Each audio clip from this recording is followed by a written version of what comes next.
Sérgio Buarque de Holanda. Raízes do Brasil. Capítulo 4. O semeador e o ladrilhador. Os tópicos deste capítulo são: a fundação de cidades como instrumento de dominação, o zelo urbanístico dos castelhanos, o triunfo completo da linha reta, marinha e interior, a rotina contra a razão abstrata, o espírito da expansão portuguesa, a nobreza nova do 500, o realismo lusitano, o papel da Igreja. As notas ao capítulo 4 são: 1. Vida intelectual na América Espanhola e no Brasil. 2. A língua geral em São Paulo. 3. Aversão às virtudes econômicas. 4. Natureza e arte. Essa primazia acentuada da vida rural concorda bem com o espírito da dominação portuguesa, que renunciou a trazer normas imperativas e absolutas, que cedeu todas as vezes em que as conveniências imediatas aconselharam a ceder, que cuidou menos em construir, planejar ou plantar alicerces do que em feitorizar uma riqueza fácil e quase ao alcance da mão. Com efeito, a habitação em cidades é essencialmente antinatural, associa-se a manifestações do espírito e da vontade na medida em que se opõe à natureza. Para muitas nações conquistadoras, a construção de cidades foi o mais decisivo instrumento de dominação que conheceram. Max Weber mostra admiravelmente como a fundação de cidades representou, para o Oriente Próximo e particularmente para o mundo helenístico e para a Roma imperial, o meio específico de criação de órgãos locais de poder, acrescentando que o mesmo fenômeno se encontra na China, onde, ainda durante o século passado, a subjugação das tribos Miaotse pôde ser identificada à urbanização de suas terras. E não foi sem boas razões que esses povos usaram de semelhante recurso, pois a experiência tem demonstrado que ele é, entre todos, o mais duradouro e eficiente. As fronteiras econômicas estabelecidas no tempo e no espaço pelas fundações de cidades no Império Romano tornaram-se também as fronteiras do mundo que mais tarde ostentaria a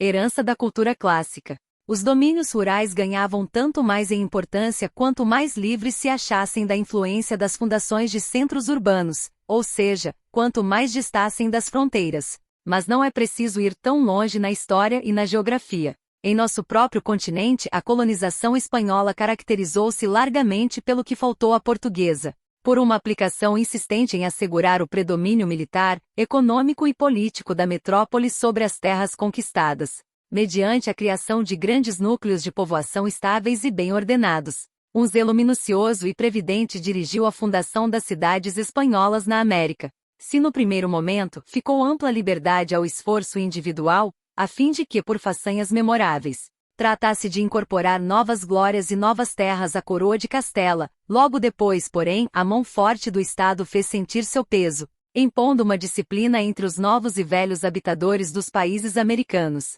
apaziguando suas rivalidades e dissensões e canalizando a rude energia dos colonos para maior proveito da metrópole. Concluída a povoação e terminada a construção dos edifícios, não antes, recomendam-no expressamente as ordenanças de descobrimento Nuevo y Población, de 1563, é que governadores e povoadores, com muita diligência e sagrada dedicação, devem tratar de trazer, pacificamente, ao grêmio da Santa Igreja e à obediência das autoridades civis, todos os naturais da terra. Já à primeira vista, o próprio traçado dos centros urbanos na América Espanhola denuncia o esforço determinado de vencer e retificar a fantasia caprichosa da paisagem agreste. É um ato definido da vontade humana. As ruas não se deixam modelar pela sinuosidade e pelas asperezas do solo, impõem-lhes antes o acento voluntário da linha reta. O plano regular não nasce, aqui, nem ao menos de uma ideia religiosa, como a que inspirou a construção das cidades do Lácio e mais tarde a das colônias romanas. De acordo com o rito etrusco, foi simplesmente um triunfo da aspiração de ordenar e dominar o mundo conquistado. O traço retilíneo, em que se exprime a direção da vontade a um fim previsto e eleito, manifesta bem essa deliberação. E não é por acaso que ele impera decididamente em todas essas cidades espanholas, as primeiras cidades abstratas que edificaram europeus em nosso continente. Uma legislação abundante previne de antemão, entre os descendentes dos conquistadores castelhanos, qualquer fantasia e capricho na edificação dos núcleos urbanos. Os dispositivos das leis das Índias, que devem reger a fundação das cidades na América, exibem aquele mesmo senso burocrático das minúcias que orientava os casuístas do tempo, ocupados em enumerar, definir e apreciar os complicados casos de consciência para edificação e governo dos padres confessores. Na procura do lugar que se fosse povoar cumpria, antes de tudo, verificar com cuidado as regiões mais saudáveis, pela abundância de homens velhos e moços, de boa compleição, disposição e cor, e sem enfermidades, de animais sãos e de competente tamanho, de frutos e mantimentos sadios, onde não houvesse coisas peçonhentas e nocivas, de boa e feliz constelação, o céu claro e benigno, o ar puro e suave. Se fosse na marinha, era preciso ter em consideração o abrigo, a profundidade e a capacidade de defesa do porto e, quando possível, que o mar não batesse da parte do sul ou do poente. Para as povoações de terra dentro, não se escolhessem lugares demasiado altos, expostos aos ventos e de acesso difícil, nem muito baixos que costumam ser enfermiços, mas sim os que se achassem à altura mediana, descobertos para os ventos de norte e sul. Se houvesse serras, que fosse pela banda do levante e poente. Caso recaísse a escolha sobre localidade à beira de um rio, ficasse ela de modo que ao sair o sol, desse primeiro na povoação e só depois nas águas. A construção da cidade começaria sempre pela chamada Praça Maior. Quando em costa de mar, essa praça ficaria no lugar de desembarque do porto, quando em zona mediterrânea, ao centro da povoação. A forma da praça seria a de um quadrilátero, cuja largura correspondesse pelo menos a 2/3 do comprimento, de modo que em dias de festa, nela pudessem correr cavalos. Em tamanho, seria proporcional ao número de vizinhos, e tendo-se em conta que as povoações podem aumentar, não mediria menos de 200 pés de largura por 300 de comprimento, nem mais de 800 pés de comprido por 532 de largo. A mediana e boa proporção seria a de 600 pés de comprido por 400 de largo. A praça servia de base para o traçado das ruas. As 4 principais sairiam do centro de cada face da praça. De cada ângulo sairiam mais 2, havendo cuidado de que os 4 ângulos olhassem para os 4 ventos. Nos lugares frios, as ruas deveriam ser largas, estreitas nos lugares quentes. No entanto, onde houvesse cavalos, o melhor seria que fossem largas. Assim, a povoação partia nitidamente de um centro. A Praça Maior representa aqui o mesmo papel do Cardo e do Decumanus nas cidades romanas, as 2 linhas traçadas pelo litus do fundador, de norte a sul e de leste a oeste, que serviam como referência para o plano futuro da rede urbana. Mas, ao passo que nestas o agrupamento ordenado pretende apenas reproduzir na Terra a própria ordem cósmica, no plano das cidades hispano-americanas o que se exprime é a ideia de que o homem pode intervir arbitrariamente, e com sucesso, no curso das coisas, e de que a história não somente acontece, mas também pode ser dirigida e até fabricada. É esse pensamento que alcança a sua melhor expressão e o seu apogeu na organização dos jesuítas em suas reduções. Estes não só o introduziram na cultura material das missões guaranis, fabricando cidades geométricas, de pedra lavrada e adobe, numa região rica em lenho e paupérrima em pedreiras, como o estenderam até as instituições.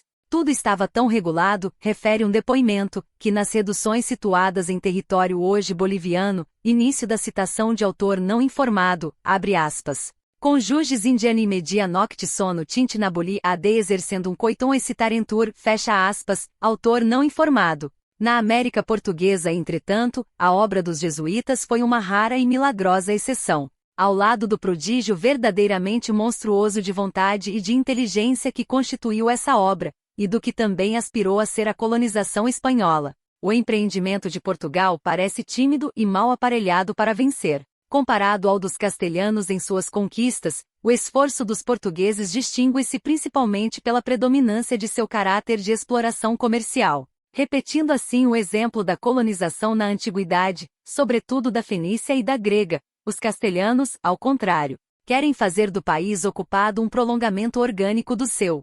Se não é tão verdadeiro dizer-se que Castela seguiu até ao fim semelhante rota, o indiscutível é que ao menos a intenção e a direção inicial foram essas. O afã de fazer das novas terras mais do que simples feitorias comerciais levou os castelhanos, algumas vezes, a começar pela cúpula a construção do edifício colonial. Já em 1538 cria-se a Universidade de São Domingos. A de São Marcos, em Lima, com os privilégios, isenções e limitações da de Salamanca, é fundada por cédula real de 1551, 20 anos apenas depois de iniciada a conquista do Peru por Francisco Pizarro. Também de 1551 é a da Cidade do México, que em 1553 inaugura seus cursos.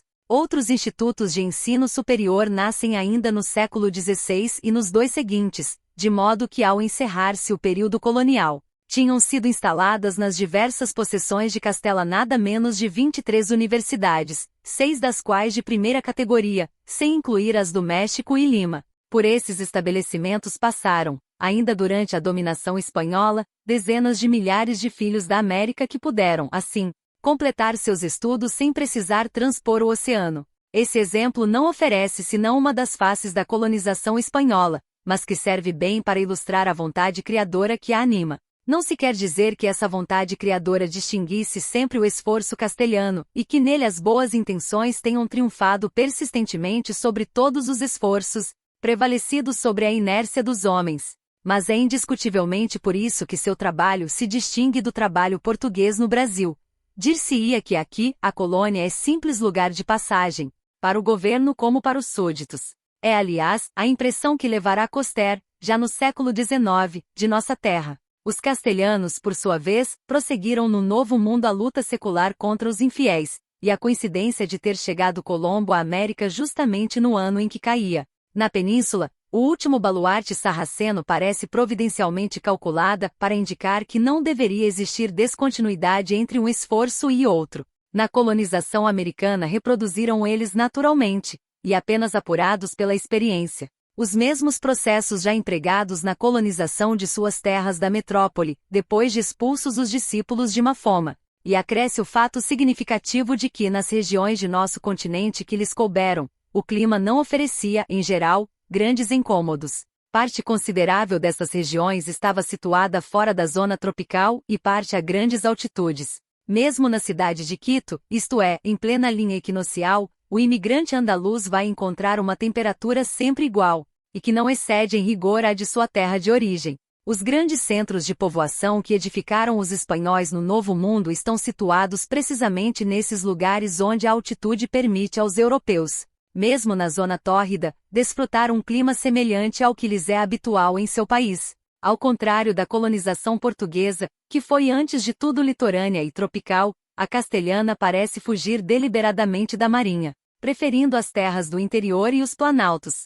Existem, aliás, nas ordenanças para descobrimento e povoação, recomendações explícitas nesse sentido.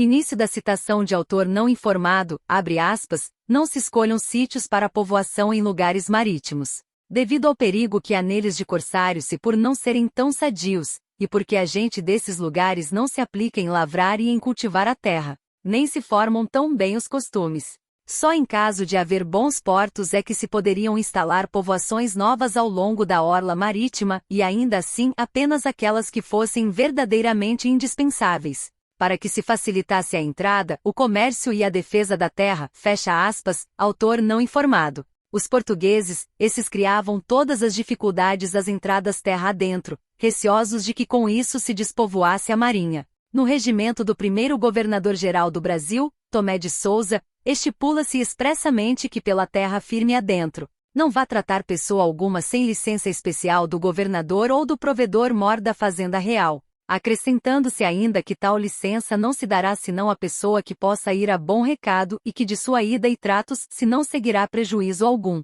e não irão de umas capitanias para outras por terras sem licença dos ditos capitães ou provedores, posto que seja por terras que estão de paz, para evitar alguns inconvenientes que disso se seguem, sob pena de ser açoitado sendo peão, e sendo de maior qualidade, pagará 20 cruzados. A metade para os cativos e a outra metade para quem o acusar. Início da citação de autor não informado, abre aspas. Pela terra firme adentro não vá tratar pessoa alguma sem licença especial do governador ou do provedor-mor da fazenda real, para evitar alguns inconvenientes que disso se seguem, sob pena de ser açoitado sendo peão, e sendo de maior qualidade, pagará 20 cruzados, a metade para os cativos e a outra metade para quem o acusar, fecha aspas, autor não informado. Outra medida que parece destinada a conter a povoação no litoral é a que estipulam as cartas de doação das capitanias, segundo as quais poderão os donatários edificar junto do mar e dos rios navegáveis quantas vilas quiserem, porque por dentro da terra firme, pelo sertão, as não poderão fazer a menos espaço de 6 léguas de uma a outra, para que se possam ficar ao menos 3 léguas de terra de termo a cada uma das ditas vilas, e, ao tempo que se fizerem as tais vilas ou cada uma delas lhes limitarão e assinarão logo termo para elas, e depois não poderão, da terra que assim tiverem dado por termo, fazer mais outra vila, sem licença prévia de Sua Majestade. Início da citação de autor não informado, abre aspas, por dentro da terra firme pelo sertão as não poderão fazer a menos espaço de 6 léguas de uma outra, e depois não poderão da terra que assim tiverem dado por termo fazer mais outra vila, fecha aspas, autor não informado. Em São Vicente a notícia da derrogação, em 1554, pela esposa do donatário, Dona Ana Pimentel, da proibição feita pelo seu marido aos moradores do litoral de irem tratar nos campos de Piratininga, provocou tal perplexidade entre os camaristas que estes exigiram-lhes fosse exibido o alvará em que figurava a nova resolução. Tão imprudente deve ter parecido a medida, que ainda durante os últimos anos do século XVIII, era ela acerbamente criticada, e homens como Frei Gaspar da Madre de Deus ou ouvidor Cleto chegaram a lamentar o prejuízo que por semelhante revogação, vieram a sofrer as terras litorâneas da capitania. Com a criação na borda do campo da vila de Santo André e depois, com a fundação de São Paulo, decaiu São Vicente e mesmo Santos fez menores progressos do que seria de esperar a princípio. Assim como continuaram sem morador algum as terras de beira-mar que ficam ao norte da Bertioga e ao sul de Itanhaém. Não trabalhavam mais os engenhos da costa e por falta de gêneros que se transportassem, cessou a navegação da capitania tanto para Angola como para Portugal. A providência de Martim Afonso pareceu a Frei Gaspar, mesmo depois que os paulistas, graças à sua energia e ambição, tinham corrigido por conta própria o traçado de Tordesilhas, estendendo a colônia sertão adentro, como a mais ajustada ao bem comum do reino e a mais propícia ao desenvolvimento da capitania. O primeiro donatário penetrara melhor do que muitos dos futuros governadores os verdadeiros interesses do Estado, seu fim fora não somente evitar as guerras, mas também fomentar a povoação da costa. Previu que da livre entrada dos brancos nas aldeias dos índios seguir-se-iam contendas sem fim, alterando a paz tão necessária ao desenvolvimento da terra. Não ignorava que Dom João III tinha mandado fundar colônias em país tão remoto com o intuito de retirar proveitos para o Estado mediante a exportação de gêneros de procedência brasileira. Sabia que os gêneros produzidos junto ao mar podiam conduzir-se facilmente à Europa e que os do sertão, pelo contrário, demoravam a chegar aos portos onde fossem embarcados e se chegassem. Seria com tais despesas que aos lavradores não faria conta largá-los pelo preço porque se vendessem os da marinha. Início da citação de Frei Gaspar da Madre de Deus, abre aspas, não faria conta largá-los pelo preço porque se vendessem os da marinha, fecha aspas. Frei Gaspar da Madre de Deus. Assim dizia Frei Gaspar da Madre de Deus há século e meio, e acrescentava, início da citação de Frei Gaspar da Madre de Deus, abre aspas, estes foram os motivos de antepor a povoação da costa à do sertão, e porque também previu que nunca, ou muito tarde, se havia de povoar bem a marinha, repartindo-se os colonos, dificultou a entrada do campo, reservando-a para o tempo futuro. Quando estivesse cheia e bem cultivada a terra mais vizinha aos portos, fecha aspas, Frei Gaspar da Madre de Deus. A influência dessa colonização litorânea, que praticavam de preferência os portugueses, ainda persiste até aos nossos dias. Quando hoje se fala em interior, pensa-se, como no século XVI, em região escassamente povoada e apenas atingida pela cultura urbana. A obra das bandeiras paulistas não pode ser bem compreendida em toda a sua extensão se a não destacarmos um pouco do esforço português, como um empreendimento que encontra em si mesmo sua explicação, embora ainda não ouse desfazer-se de seus vínculos com a metrópole europeia, e que, desafiando todas as leis e todos os perigos, vai dar ao Brasil sua atual silhueta geográfica. Não é mero acaso o que faz com que o primeiro gesto de autonomia ocorrido na colônia, a aclamação de Amador Bueno, se verificasse justamente em São Paulo, terra de pouco contato com Portugal e de muita mestiçagem com forasteiros e indígenas, onde ainda no século XVIII as crianças iam aprender o português nos colégios como as de hoje aprendem o latim. No Planalto de Piratininga nasce, em verdade, um momento novo de nossa história nacional. Ali, pela primeira vez, a inércia difusa da população colonial adquire forma própria e encontra voz articulada. A expansão dos pioneiros paulistas não tinha suas raízes do outro lado do oceano. Podia dispensar o estímulo da metrópole e fazia-se frequentemente contra a vontade e contra os interesses imediatos desta. Mas ainda esses audaciosos caçadores de índios, farejadores e exploradores de riqueza foram, antes do mais, puros aventureiros. Só quando as circunstâncias o forçavam é que se faziam colonos. Acabadas as expedições, quando não acabavam mal, tornavam eles geralmente à sua vila e aos seus sítios da roça. E assim, antes do descobrimento das minas, não realizaram obra colonizadora, salvo esporadicamente. No terceiro século do domínio português é que temos um afluxo maior de emigrantes para além da faixa litorânea, com o descobrimento do ouro das Gerais, ouro que, no dizer de um cronista do tempo, passa em pó e em moeda para os reinos estranhos, e a menor parte é a que fica em Portugal e nas cidades do Brasil, salvo o que se gasta em cordões, arrecadas e outros brincos, dos quais se vêem hoje carregadas as mulatas de mal viver, muito mais que as senhoras. Início da citação de autor não informado, abre aspas, passa em pó e em moeda para os reinos estranhos, e a menor parte é a que fica em Portugal e nas cidades do Brasil, salvo o que se gasta em cordões, arrecadas e outros brincos, dos quais se vêem hoje carregadas as mulatas de mal viver, muito mais que as senhoras fecha aspas. Autor não informado. E mesmo essa imigração faz-se largamente a despeito de ferozes obstruções artificialmente instituídas pelo governo. Os estrangeiros, então, estavam decididamente excluídos delas, apenas eram tolerados, mal tolerados, os súditos de nações amigas, ingleses e holandeses, bem assim como os monges, considerados dos piores contraventores das determinações régias, os padres sem emprego, os negociantes, estalajadeiros, todos os indivíduos, enfim, que pudessem não ir exclusivamente a serviço da insaciável avidez da metrópole. Em 1720 pretendeu-se mesmo fazer uso de um derradeiro recurso, o da proibição de passagens para o Brasil. Só as pessoas investidas de cargo público poderiam embarcar com destino à colônia. Não acompanhariam esses funcionários mais do que os criados indispensáveis. Dentre os eclesiásticos podiam vir os bispos e missionários, bem como os religiosos que já tivessem professado no Brasil e precisassem regressar aos seus conventos.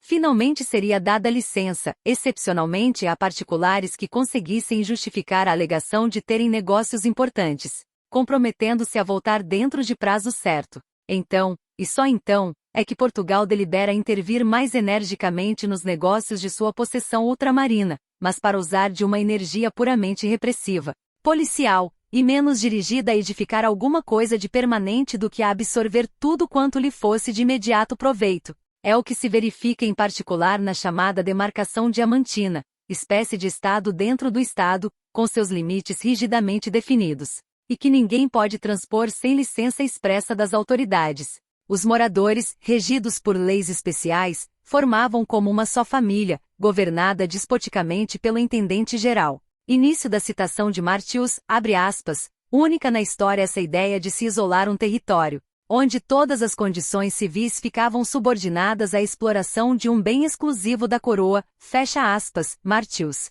A partir de 1771, os moradores do distrito ficaram sujeitos à mais estrita fiscalização. Quem não pudesse exibir provas de identidade e idoneidade julgadas satisfatórias devia abandonar imediatamente a região. Se regressasse, ficava sujeito a multa de 50 oitavas de ouro e a 6 meses de cadeia, em caso de reincidência, a 6 anos de degredo em Angola. E ninguém poderia, por sua vez, pretender residir no distrito sem antes justificar minuciosamente tal pretensão. Mesmo nas terras próximas à demarcação, só se estabelecia quem tivesse obtido consentimento prévio do intendente. Início da citação de autor não informado, abre aspas, a devassa geral, que se conservava sempre aberta, era como uma teia imensa, infernal, sustentada pelas delações misteriosas, que se urdia nas trevas para envolver as vítimas, que muitas vezes faziam a calúnia, a vingança particular, o interesse e ambição dos agentes do fisco fecha aspas, autor não informado.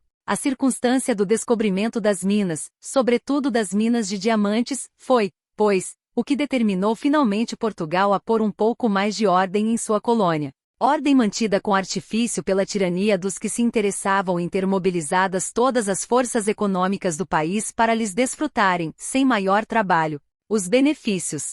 Não fosse também essa circunstância, veríamos, sem dúvida, prevalecer até ao fim o recurso fácil à colonização litorânea. graças à qual tais benefícios ficariam relativamente acessíveis. Nada se imagina mais dificilmente, em um capitão português, do que um gesto como o que se atribui a Cortés, de ter mandado desarmar as naus que o conduziram à Nova Espanha, para aproveitar o lenho nas construções de terra firme. Nada, no entanto, mais legitimamente castelhano do que esse ato verdadeiramente simbólico do novo sistema de colonização que se ia inaugurar. Pizarro repetiria mais tarde a façanha quando, em 1535, assediado por um exército de 50.000 índios no Peru, ordenou que os navios se afastassem do porto, a fim de retirar aos seus homens toda veleidade ou tentação de fuga, enquanto prosseguia triunfante a conquista do grande império de Tahuantinsuyo.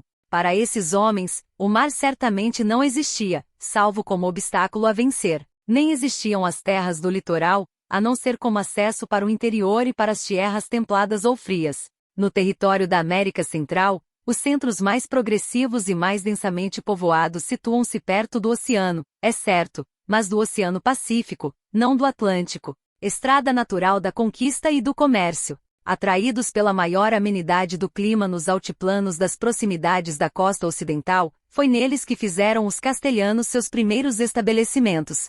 E ainda em nossos dias é motivo de surpresa para historiadores e geógrafos o fato de os descendentes de antigos colonos não terem realizado nenhuma tentativa séria para ocupar o litoral do Mar das Antilhas entre o Yucatán e o Panamá. Embora esse litoral ficasse quase à vista das possessões insulares da coroa espanhola, e embora seu povoamento devesse encurtar apreciavelmente a distância entre a mãe-pátria e os estabelecimentos da costa do Pacífico, preferiram eles abandoná-lo aos mosquitos, aos índios bravos e aos entrilopos ingleses. Em mais de um ponto, os maiores núcleos de população centro-americanos acham-se até hoje isolados da costa oriental por uma barreira de florestas virgens quase impenetráveis. A facilidade das comunicações por via marítima e a falta desta por via fluvial, tão menosprezada pelos castelhanos, constituiu, pode-se dizer, o fundamento do esforço colonizador de Portugal. Os regimentos e forais concedidos pela coroa portuguesa, quando sucedia tratarem de regiões fora da beira-mar, insistiam sempre em que se povoassem somente as partes que ficavam à margem das grandes correntes navegáveis, como o Rio São Francisco. A legislação espanhola, ao contrário, mal se refere à navegação fluvial como meio de comunicação. O transporte dos homens e mantimentos podia ser feito por terra. No Brasil, a exploração litorânea praticada pelos portugueses encontrou mais uma facilidade no fato de se achar a costa habitada de uma única família de indígenas, que de norte a sul falavam o mesmo idioma. É esse idioma, prontamente aprendido, domesticado e adaptado, em alguns lugares, pelos jesuítas, às leis da sintaxe clássica, que há de servir para o intercurso com os demais povos do país, mesmo os de casta diversa. Tudo faz crer que, em sua expansão ao largo do litoral, os portugueses tivessem sido sempre antecedidos, de pouco tempo, das extensas migrações de povos tupis. E o fato é que, durante todo o período colonial, descansaram eles na área previamente circunscrita por essas migrações. O estabelecimento dos tupis-guaranis pelo litoral parecia ter ocorrido em data relativamente recente, quando aportaram às nossas costas os primeiros portugueses. Um americanista moderno fixa esse fato como se tendo verificado, provavelmente, a partir do século XV, e com efeito ao tempo de Gabriel Soares, isto é, aos fins do século XVI, ainda era tão viva na Bahia a lembrança da expulsão dos povos não tupis para o sertão, que o cronista nos pode transmitir até os nomes das nações tapuias das terras conquistadas depois pelos tupinaés e tupinambás. Ainda depois de iniciada a colonização portuguesa, vamos assistir a uma nova extensão dos tupis, esta alcançando o Maranhão e as margens do Amazonas. O capuchinho Claude de Abbeville, que viveu no Maranhão em 1612, chegou a conhecer pessoalmente algumas testemunhas da primeira migração tupinambá para aquelas regiões. Métraux acredita, fundado em poderosos motivos, que essa migração se teria produzido entre os anos de 1560 e 1580. A opinião de que a conquista da orla litorânea pelas tribos tupis se verificou pouco tempo antes da chegada dos portugueses parece ainda confirmada pela perfeita identidade na cultura de todos os habitantes da costa, pois estes, conforme disse Gandavo, início da citação de Gandavo, abre aspas, Ainda que estejam divisos e haja entre eles diversos nomes de nações, todavia na semelhança, condição, costumes e ritos gentílicos todos são uns, fecha aspas, Gandavo, confundindo-se com o gentio principal da costa, cujas terras ocuparam, ou repelindo-o para o sertão, os portugueses herdaram muitas das suas inimizades e idiosincrasias. Os outros, os não tupis, os tapuias, continuaram largamente ignorados durante todo o período colonial, e sobre eles corriam as lendas e versões mais fantásticas. E é significativo que a colonização portuguesa não se tenha firmado ou prosperado muito fora das regiões antes povoadas pelos indígenas da língua geral. Estes, dir-se-ia que apenas prepararam terreno para a conquista lusitana. Onde a expansão dos tupis sofria um hiato, interrompia-se também a colonização branca, salvo em casos excepcionais, como o dos goianas de Piratininga, que ao tempo de João Ramalho já estariam a caminho de ser absorvidos pelos tupiniquins, ou então como o dos cariris do sertão ao norte do São Francisco, o litoral do Espírito Santo, o Vilão Farto de Vasco Fernandes Coutinho, assim como a zona sul-baiana, as antigas capitanias de Ilhéus e Porto Seguro, permaneceram quase esquecidos dos portugueses, só porque justamente nessas regiões, logo se abriram grandes claros na dispersão dos tupis, desalojados pelos primeiros habitantes do lugar. Andelman chegou a dizer, em sua História do Brasil, que excetuado o Alto Amazonas, era essa a zona mais escassamente povoada de todo o Império, e espantava-se de que, após 300 anos de colonização, ainda houvesse uma região tão selvagem, tão pobremente cultivada, entre a Baía de Todos os Santos e a Baía do Rio de Janeiro, no Espírito Santo, para manterem os raros centros povoados. Promoveram os portugueses migrações artificiais de índios da costa que os defendessem contra as razias dos outros gentios. E só no século XIX, graças ao zelo beneditino de Guido Tomás Marliere, foi iniciada a catequese dos que se presume serem os últimos descendentes dos ferozes aimorés das margens do Rio Doce, em outros tempos, o flagelo dos colonos. Assim, acampando nos lugares antes habitados dos indígenas que falavam o abanhenga, mal tinham os portugueses outra notícia do gentio do sertão, dos que falavam. Como se exprime a respeito deles o Padre Cardim, início da citação de Padre Cardim, abre aspas, outra língua fecha aspas, Padre Cardim. Além do que lhes referia a gente costeira. Como já foi dito, não importava muito aos colonizadores povoar e conhecer mais do que as terras da Marinha, por onde a comunicação com o reino fosse mais fácil. Assim, o fato de acharem essas terras habitadas de uma só raça de homens, falando a mesma língua, não podia deixar de representar para eles inestimável vantagem.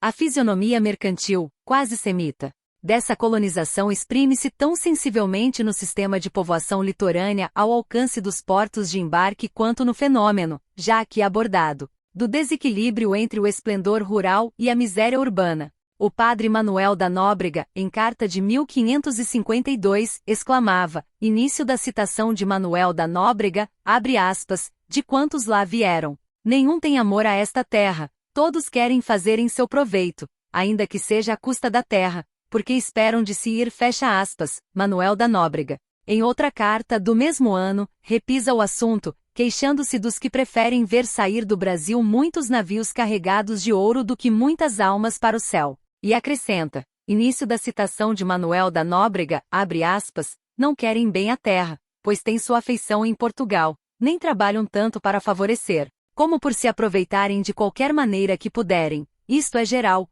posto que entre eles haverá alguns fora desta regra, fecha aspas, Manuel da Nóbrega. E Frei Vicente do Salvador, escrevendo no século seguinte, ainda poderá queixar-se de terem vivido os portugueses até então, início da citação de Frei Vicente do Salvador, abre aspas, arranhando as costas como caranguejos, fecha aspas, Frei Vicente do Salvador, e lamentará que os povoadores, por mais arraigados que a terra estejam e mais ricos, tudo pretendam levar a Portugal, e que início da citação de Frei Vicente do Salvador, abre aspas, se as fazendas e bens que possuem souberam falar, também lhes houveram de ensinar a dizer como papagaios, aos quais a primeira coisa que ensinam é, papagaio real para Portugal, porque tudo querem para lá, fecha aspas. Frei Vicente do Salvador. Mesmo em seus melhores momentos, a obra realizada no Brasil pelos portugueses teve um caráter mais acentuado de feitorização do que de colonização.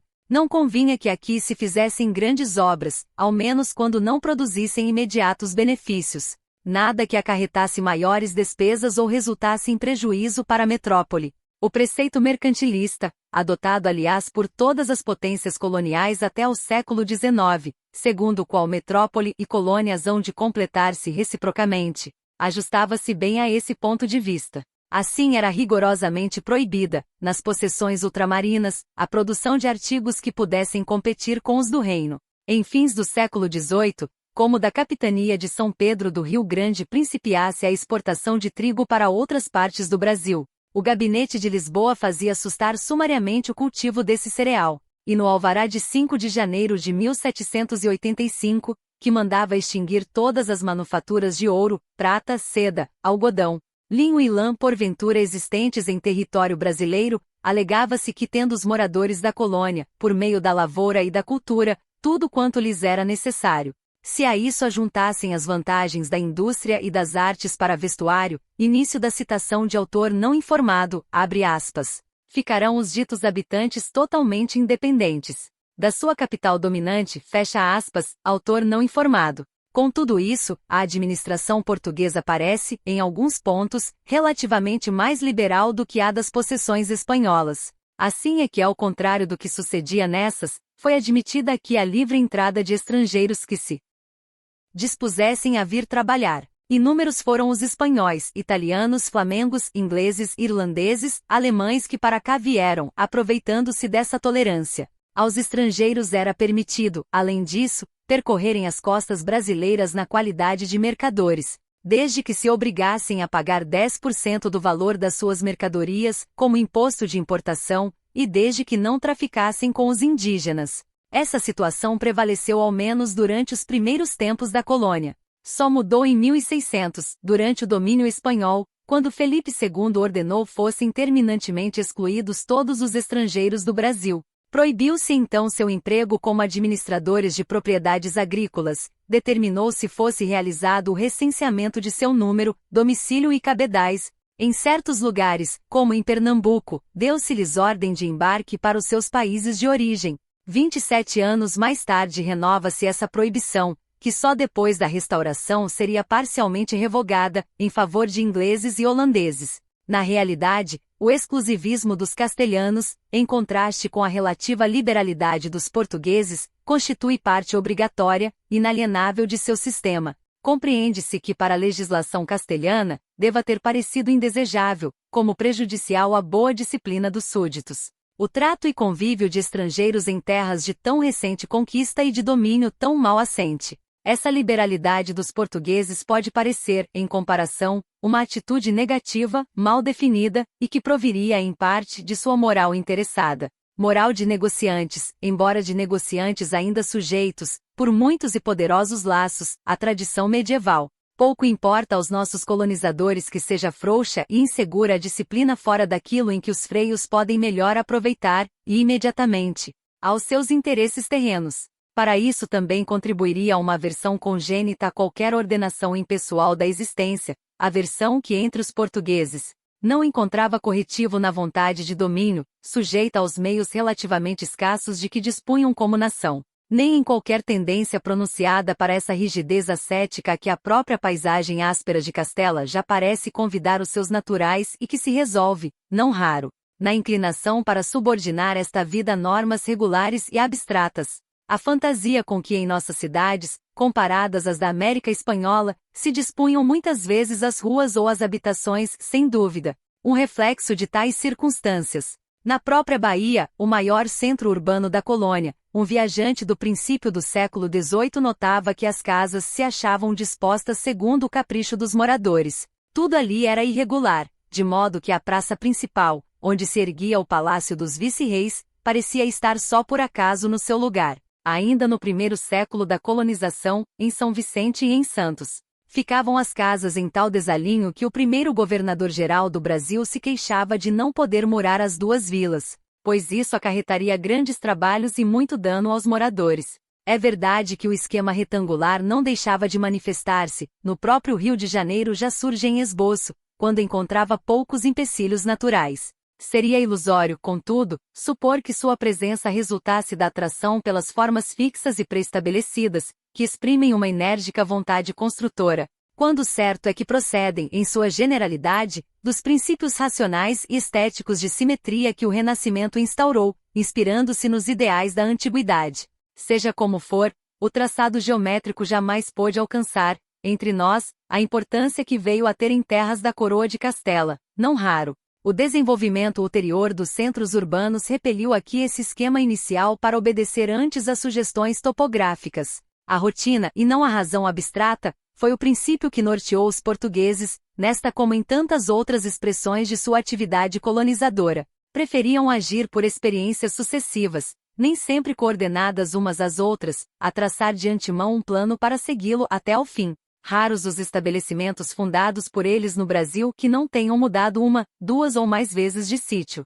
E a presença da clássica Vila Velha ao lado de certos centros urbanos de origem colonial é persistente testemunho dessa atitude tateante e perdulária. Assim, o admirável observador que foi Vilhena podia lamentar-se, em começo do século passado, de que ao edificarem a cidade do Salvador, tivessem os portugueses escolhido uma colina escarpada, início da citação de Vilhena, abre aspas, cheia de tantas quebras e ladeiras, fecha aspas, Vilhena, quando ali, a pouca distância, tinham um sítio, início da citação de Vilhena, abre aspas, talvez dos melhores que haja no mundo, para fundar uma cidade, a mais forte, a mais deliciosa e livre de mil incômodos a que está sujeita esta no sítio em que se acha, fecha aspas, Vilhena. A cidade que os portugueses construíram na América não é produto mental, não chega a contradizer o quadro da natureza, e sua silhueta se enlaça na linha da paisagem. Nenhum rigor, nenhum método, nenhuma previdência, sempre esse significativo abandono que exprime a palavra desleixo. Palavra que o escritor Aubrey Bell considerou tão tipicamente portuguesa como saudade, e que, no seu entender, implica menos falta de energia do que uma íntima convicção de que não vale a pena. Início da citação de Aubrey Bell, abre aspas, não vale a pena, fecha aspas, Aubrey Bell. Pode-se acrescentar que tal convicção, longe de exprimir desapego ou desprezo por esta vida, se prende antes a um realismo fundamental, que renuncia a transfigurar a realidade por meio de imaginações delirantes ou por meio de códigos de postura e de regras formais. Salvo nos casos em que estas regras já se tenham estereotipado em convenções e dispensem, assim, qualquer esforço ou artifício, que aceita a vida, em suma, como a vida é, sem cerimônias, sem ilusões, sem impaciências, sem malícia e muitas vezes sem alegria. A esse chão e tosco realismo cabe, talvez, atribuir a pouca sedução que ainda em nossos dias exercem sobre o gosto um tanto romanesco de alguns historiadores muitas façanhas memoráveis dos portugueses na era dos descobrimentos. Comparada ao delirante arroubo de um Colombo, por exemplo, não há dúvida de que mesmo a obra do grande Vasco da Gama apresenta, como fundo de tela, um bom senso atento a minudências e uma razão cautelosa e pedestre. Sua jornada fez-se quase toda por mares já conhecidos, uma cabotagem em grande estilo, início da citação de Sophus Ruge, abre aspas, uma cabotagem em grande estilo, fecha aspas, Sophus Ruge, com destino já conhecido, e quando foi necessário cruzar o Índico, pôde dispor de pilotos experimentados como Ibn Majid. A expansão dos portugueses no mundo representou sobretudo obra de prudência, de juízo discreto, de entendimento que início dá. Citação de autor não informado, abre aspas, experiências fazem repousado, fecha aspas, autor não informado. E parece certo que assim foi desde o primeiro ato, apesar de todas as galas poéticas em que se tem procurado envolver, por exemplo, a conquista de Ceuta. Uma coragem sem dúvida obstinada, mas raramente descomedida, constitui traço comum de todos os grandes marinheiros lusitanos, exceção feita de Magalhães. A grandeza heróica de seus cometimentos e a importância universal e duradoura do alto pensamento que os presidia é claro que foram vivamente sentidas, e desde cedo, pelos portugueses. A ideia de que superavam mesmo as lendárias façanhas de gregos e romanos impõe-se como verdadeiro lugar comum de toda a sua literatura quinhentista. Mas é significativo, ao mesmo tempo, que essa exaltação literária caminha em escala ascendente na medida em que se vai tornando tangível o descrédito e o declínio do poderio português. É uma espécie de engrandecimento retrocessivo e de intenção quase pedagógica o que vamos encontrar, por exemplo, nas páginas do historiador João de Barros. E a fúria grande e sonorosa de Luís de Camões só há de ser bem compreendida se ao lado dos Lusíadas lermos o Soldado Prático de Diogo do Couto, que fornece Se não um quadro perfeitamente fiel, ao menos o reverso necessário daquela grandiosa idealização poética. De nenhuma das maiores empresas ultramarinas dos portugueses parece lícito dizer, aliás, que foi verdadeiramente popular no reino. O próprio descobrimento do caminho da Índia é notório que o decidiu el-Rei contra a vontade expressa dos seus conselheiros. A estes parecia imprudente largar-se o certo pelo vago ou problemático. E o certo, nas palavras de Damião de Góis, eram o pacífico trato da Guiné e a honrosa conquista dos lugares de África, para ganho dos mercadores, proveito das rendas do reino e exercício de sua nobreza. Mais tarde, quando o cheiro da canela indiana começa a despovoar o reino, outras razões se juntam àquelas para condenar a empresa do Oriente. É que o cabedal rapidamente acumulado, ou a esperança dele, costuma cegar os indivíduos a todos os benefícios do esforço produtivo, naturalmente modesto e monótono, de modo que só confiam verdadeiramente no acaso e na boa fortuna. A funesta influência que sobre o ânimo dos portugueses teriam exercido as conquistas ultramarinas é, como se sabe, tema constante dos poetas e cronistas do 500. E não deve ser inteiramente fortuito o fato de essa influência ter coincidido, em geral, com o processo de ascensão da burguesia mercantil, que se impusera já com a Casa de Avis, mas recrudesceu sensivelmente desde que João II conseguiu abater a arrogância dos homens de Solar. A relativa infixidez das classes sociais fazia com que essa ascensão não encontrasse, em Portugal, forte estorvo, ao oposto do que sucedia ordinariamente em terras onde a tradição feudal criara raízes fundas e onde, em consequência disso, era a estratificação mais rigorosa. Como nem sempre fosse vedado a netos de mecânicos alçarem-se à situação dos nobres de linhagem e misturarem-se a eles, todos aspiravam à condição de fidalgos. O resultado foi que os valores sociais e espirituais, tradicionalmente vinculados a essa condição, também se tornariam apanágio da burguesia em ascensão. Por outro lado, não foi possível consolidarem-se ou cristalizarem-se padrões éticos muito diferentes dos que já preexistiam para a nobreza. E não se pôde completar a transição que acompanha, de ordinário, as revoluções burguesas para o predomínio de valores novos.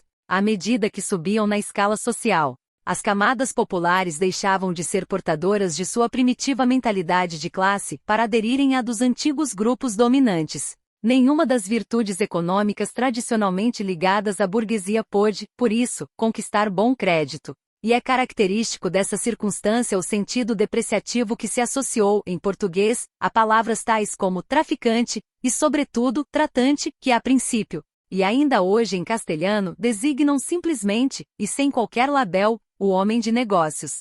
Boas para genoveses, aquelas virtudes diligência pertinaz, parcimônia, exatidão, pontualidade, solidariedade social, nunca se acomodariam perfeitamente ao gosto da gente lusitana. A nobreza nova do 500 era-lhes particularmente adversa, não só por indignas de seu estado como por evocarem, talvez, uma condição social, a dos mercadores citadinos, a que ela se achava ligada de algum modo pela origem, não pelo orgulho. De onde seu afã constante em romper os laços com o passado, na medida em que o passado lhe representava aquela origem, e ao mesmo tempo, de robustecer em si mesma, com todo o ardor dos neófitos, o que parecesse atributo inseparável da nobreza genuína. Esta hipertrofia dos ideais autênticos ou supostos da classe nobre responderia, no caso, à necessidade de compensar interiormente e para os demais uma integração imperfeita na mesma classe. A invenção e a imitação tomaram o lugar da tradição como princípio orientador, sobretudo no século XVI, quando se tinham alargado as brechas nas barreiras já de si pouco sólidas que, em Portugal, separavam as diferentes camadas da sociedade. Através das palavras do soldado prático, pode-se assistir ao desfile daqueles capitães que se vão, aos poucos, desapegando dos velhos e austeros costumes e dando moldura vistosa à nova consciência de classe. É assim que desaparecem de cena os famosos veteranos de barbas pelos joelhos, calções curtos, chuça ferrugenta na mão ou besta às costas. Os que agora surgem só querem andar de capa debruada de veludo, gibão e calças do mesmo estofo, meias de retrós, chapéus com fitas de ouro, espada e adaga douradas, topete muito alto e barba tosada ou inteiramente rapada. Com isso se vai perdendo o antigo brio e valor dos lusitanos, pois, conforme ponderou um deles, início da citação de autor não informado, abre aspas, a guerra não se faz com invenções, senão com fortes corações, e nenhuma coisa deita mais a perder os grandes impérios, que a mudança de trajos e de leis. Fecha aspas. Autor não informado. Diogo do Couto desejaria os seus portugueses menos permeáveis às inovações, mais fiéis ao ideal de imobilidade que fizera, no seu entender, a grandeza duradoura de outros povos como o veneziano ou o chinês. A nova nobreza parece-lhe, e com razão, uma simples caricatura da nobreza autêntica, que é, em essência, conservadora. O que prezam acima de tudo os fidalgos quinhentistas são as aparências ou exterioridades por onde se possam distinguir da gente humilde. Pondo todo o garbo nos enfeites que sobre si trazem, o primeiro cuidado deles é tratar de garantir bem aquilo de que fazem tamanho cabedal. E como só querem andar em palanquins, já não usam cavalos e assim desaprendem a arte da equitação, tão necessária aos mistérios da guerra. Os próprios jogos e torneios, que pertencem à melhor tradição da aristocracia e que os antigos tinham criado. Para que, início da citação de D. João I, abre aspas, o uso das armas não se perdesse, fecha aspas, D. João I, começavam a fazer-se mais cheios de aparato do que de perigos. E se muitos ainda não ousavam trocar a milícia pela mercancia, que é profissão baixa, trocavam-na pela toga e também pelos postos da administração civil e empregos literários, de modo que conseguiam resguardar a própria dignidade, resguardando, ao mesmo tempo, a própria comodidade. O resultado era que até em terras cercadas de inimigos como a Índia, onde cumpre andar sempre de espada em punho, se metiam varas em lugar de lanças, leis em lugar de arneses, escrivães em lugar de soldados, e tornavam-se correntes, mesmo entre iletrados, expressões antes desusadas como libelo, contrariedade, réplica, tréplica, dilações, suspeições e outras do mesmo gosto e qualidade.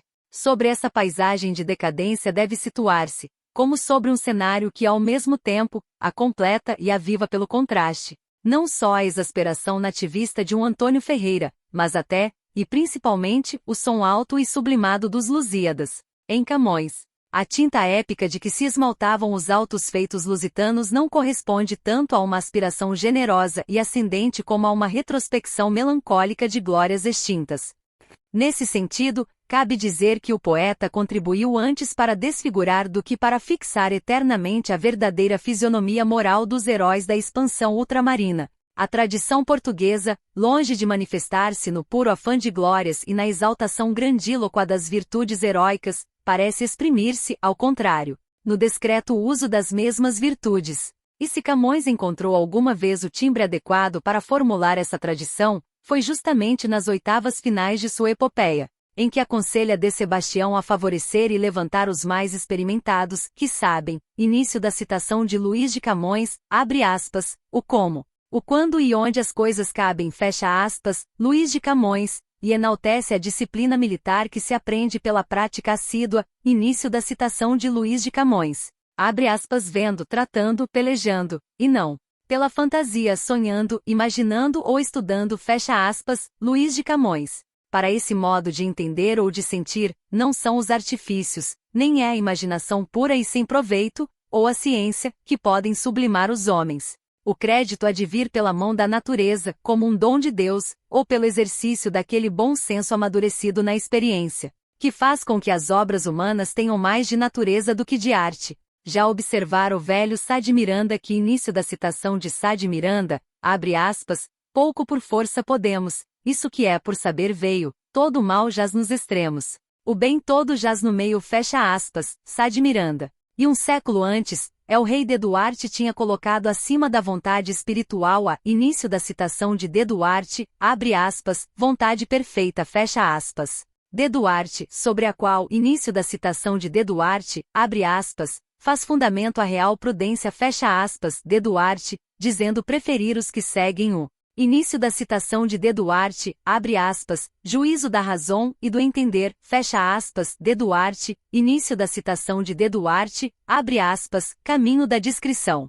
que em nossa linguagem chamamos verdadeiro siso, fecha aspas, de Duarte, aos que andam em feitos de cavalaria, início da citação de Duarte, abre aspas, pondo-se a todos os perigos e trabalhos que se lhes oferecem, não havendo resguardo aos que segundo seu estado e poder, lhes são razoados, fecha aspas, Duarte. Início da citação de Duarte, abre aspas, que tudo quanto lhes apraz seguem destemperadamente, que não têm cuidado de comer, dormir, nem de folgança ordenada que o corpo naturalmente requer. Fecha aspas. D. Duarte. A essas regras de tranquila moderação, isentas de rigor e já distanciadas, em muitos pontos, dos ideais aristocráticos e feudais, ainda se mostra fiel o filho do mestre de Avis, quando aconselha ao leitor de seu tratado, para bom regimento da consciência, aqui início da citação de D. Duarte. Abre aspas, não se mova sem certo fundamento, nem que urge sinais, sonhos, nem topos de verdade. Fecha aspas. D. Duarte.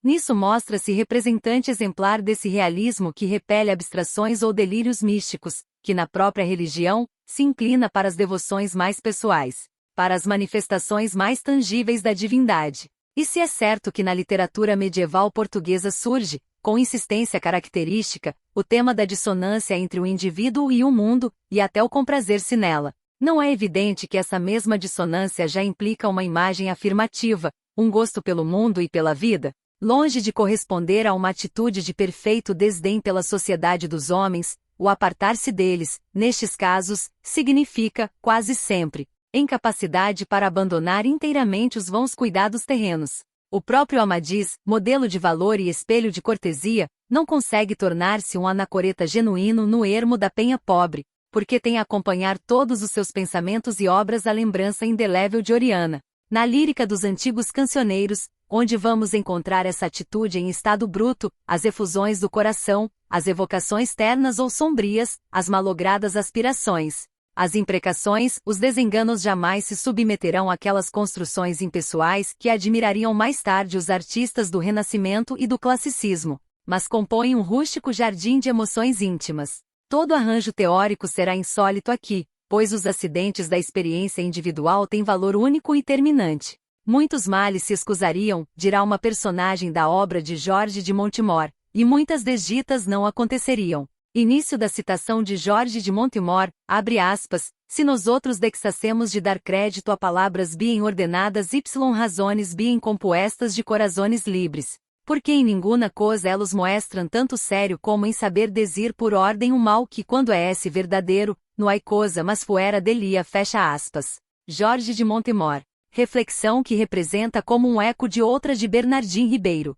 Início da citação de Bernardim Ribeiro, abre aspas, de tristezas não se pode contar nada ordenadamente, porque desordenadamente acontecem elas. Fecha aspas. Bernardim Ribeiro, menina e moça. Atribuindo embora caráter positivo e intransferível a tais estados, a poesia portuguesa nunca os levará, nem depois do romantismo, ao ponto de uma total desintegração da personalidade, e nisso mostra bem que ainda pertence ao galho latino e ibérico. Também não se perde nos transes ou desvarios metafísicos que possam constituir solução para todos os inconformismos. Canta desilusões, mas sem pretender atrair tempestades, invocar o demônio ou fabricar o ouro. A ordem que aceita não é a que compõe os homens com trabalho, mas a que fazem com desleixo e certa liberdade, a ordem do semeador, não a do ladrilhador. É também a ordem em que estão postas as coisas divinas e naturais, pois que já o dizia Antônio Vieira, se as estrelas estão em ordem, é ordem que faz influência,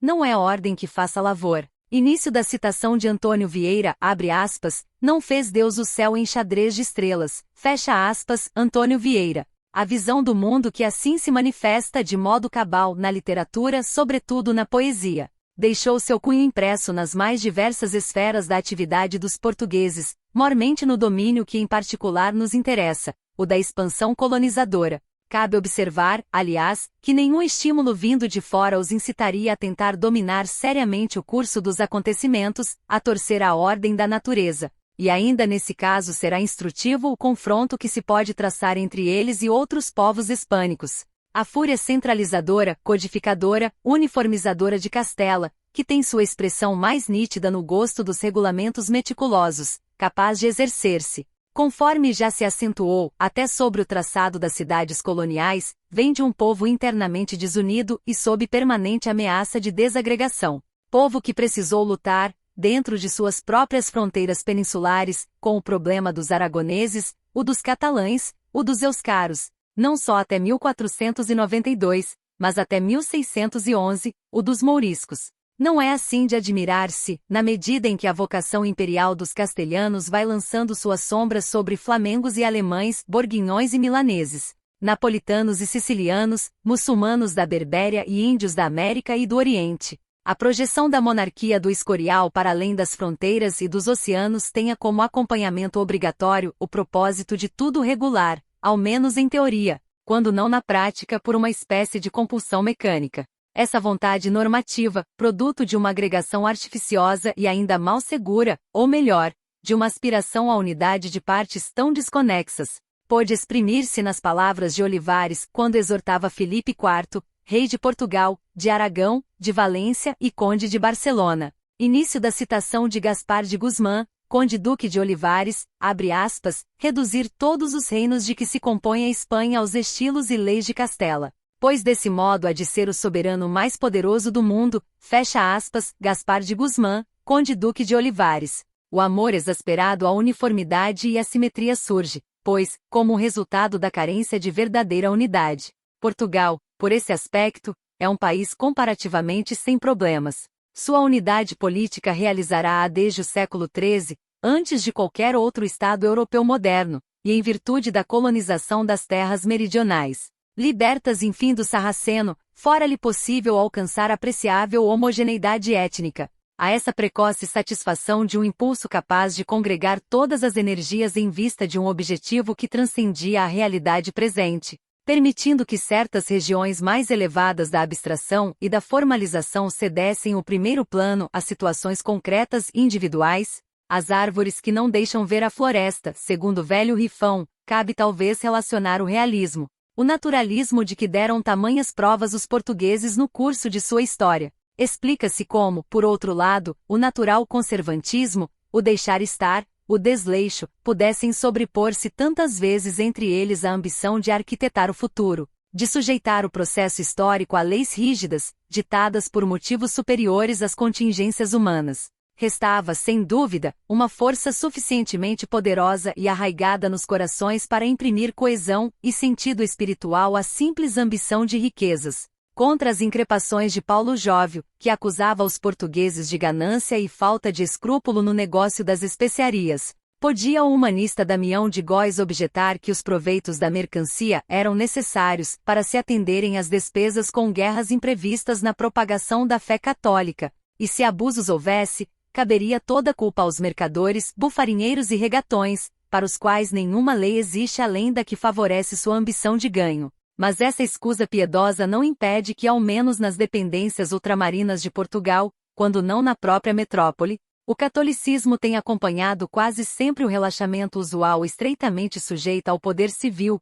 a Igreja Católica, no Brasil em particular, seguiu-lhe também estreitamente as vicissitudes e circunstâncias, em consequência do grão-mestrado da Ordem de Cristo, sobretudo depois de confirmada em 1551 por sua santidade o Papa Júlio III. Na bula Praeclara Carissimi, sua transferência aos monarcas portugueses com o patronato nas terras descobertas, exerceram estes, entre nós, um poder praticamente discricionário sobre os assuntos eclesiásticos. Propunham candidatos ao bispado e nomeavam-nos com cláusula de ratificação pontifícia. Cobravam dízimos para a dotação do culto e estabeleciam toda sorte de fundações religiosas, por conta própria e segundo suas conveniências momentâneas.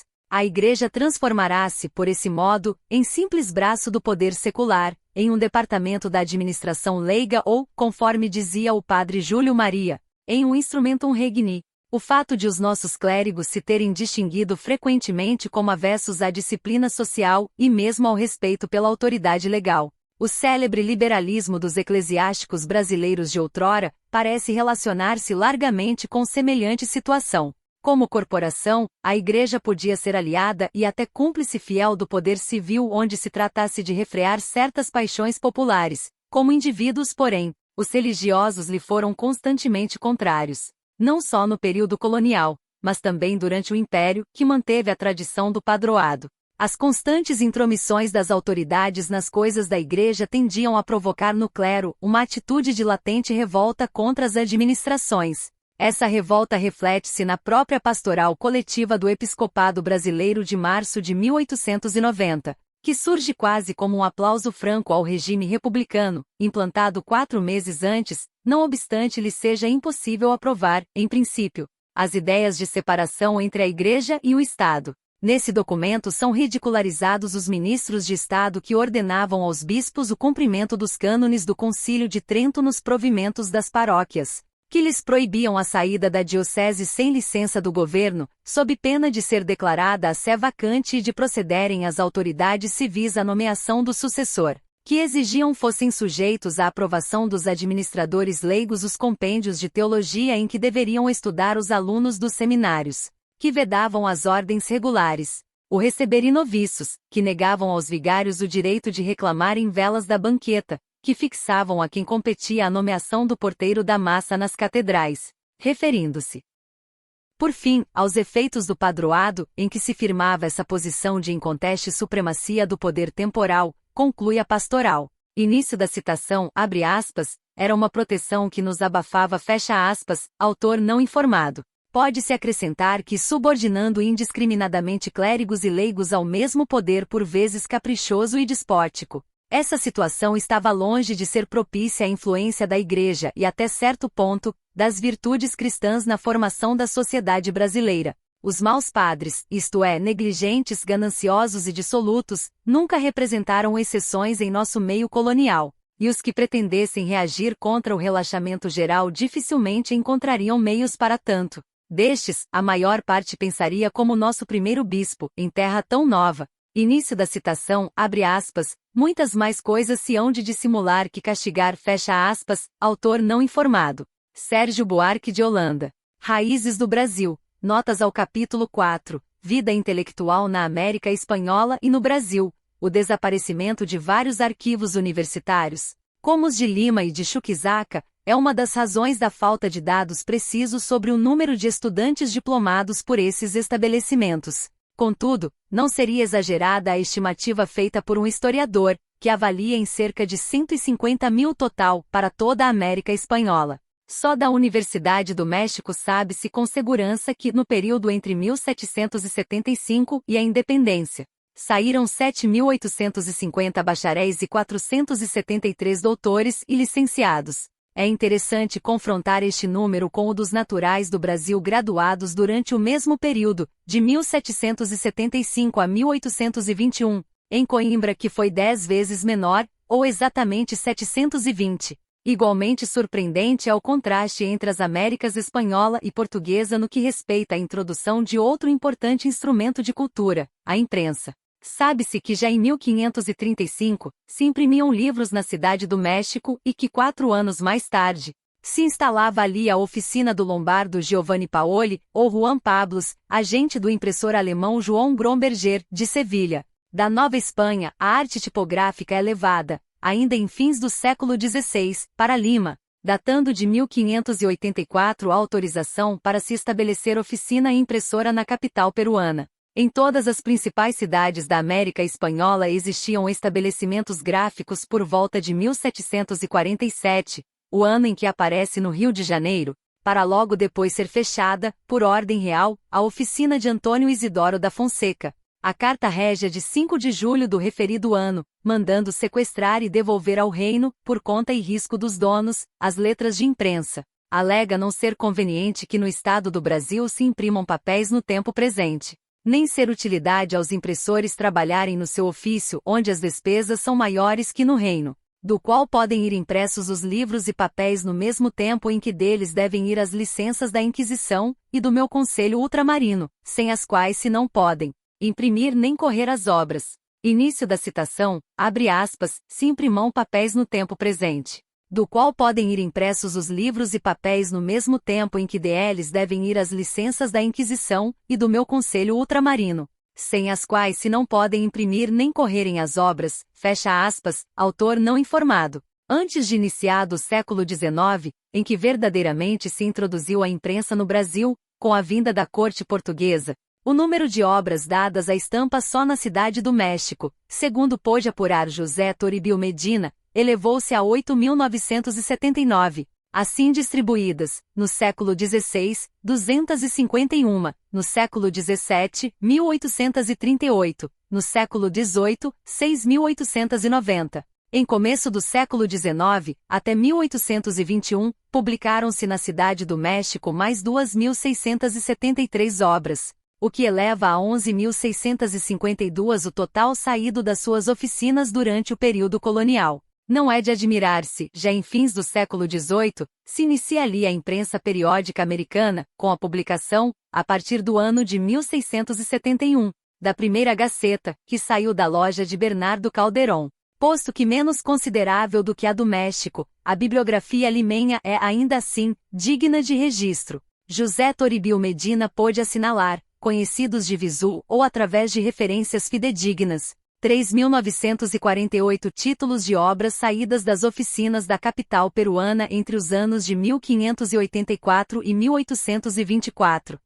Acerca da imprensa colonial na América Espanhola, merece ser consultado, entre os mais recentes, o excelente e exaustivo estudo de José Torres Rovelo, Orígenes de la Imprenta em Hispana y su Desarrollo em América Espanhola, publicado em Buenos Aires, 1940. Do mesmo autor existe outro trabalho, relacionado mais particularmente com a legislação sobre o livro e a imprensa na América Espanhola, Eu Libro, La Imprenta y el Periodismo em América durante la Dominación Espanhola, também de Buenos Aires, 1940. Interessantes e profusamente ilustrados são os estudos publicados na revista Michigan Art and Life número 7, de julho de 1939, dedicados ao quarto centenário da introdução da imprensa no México, especialmente o de Frederico Gomes de Orozco, intitulado Michigan Books in the 17th Century, assim como o trabalho de Ernest Vitis, Die erste Druckerei em América, publicado no Ibero-Amerikanisches Archiv de Berlim,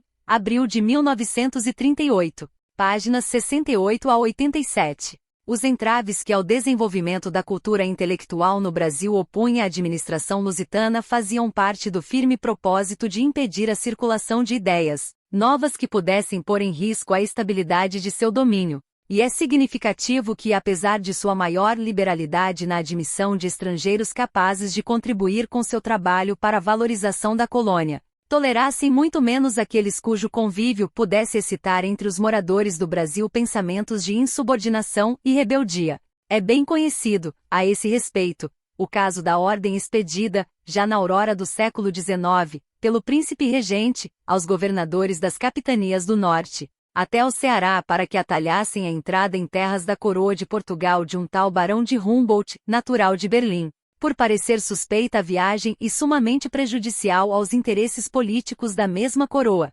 Início da citação do príncipe regente de Portugal, abre aspas, um tal Barão de Humboldt, natural de Berlim.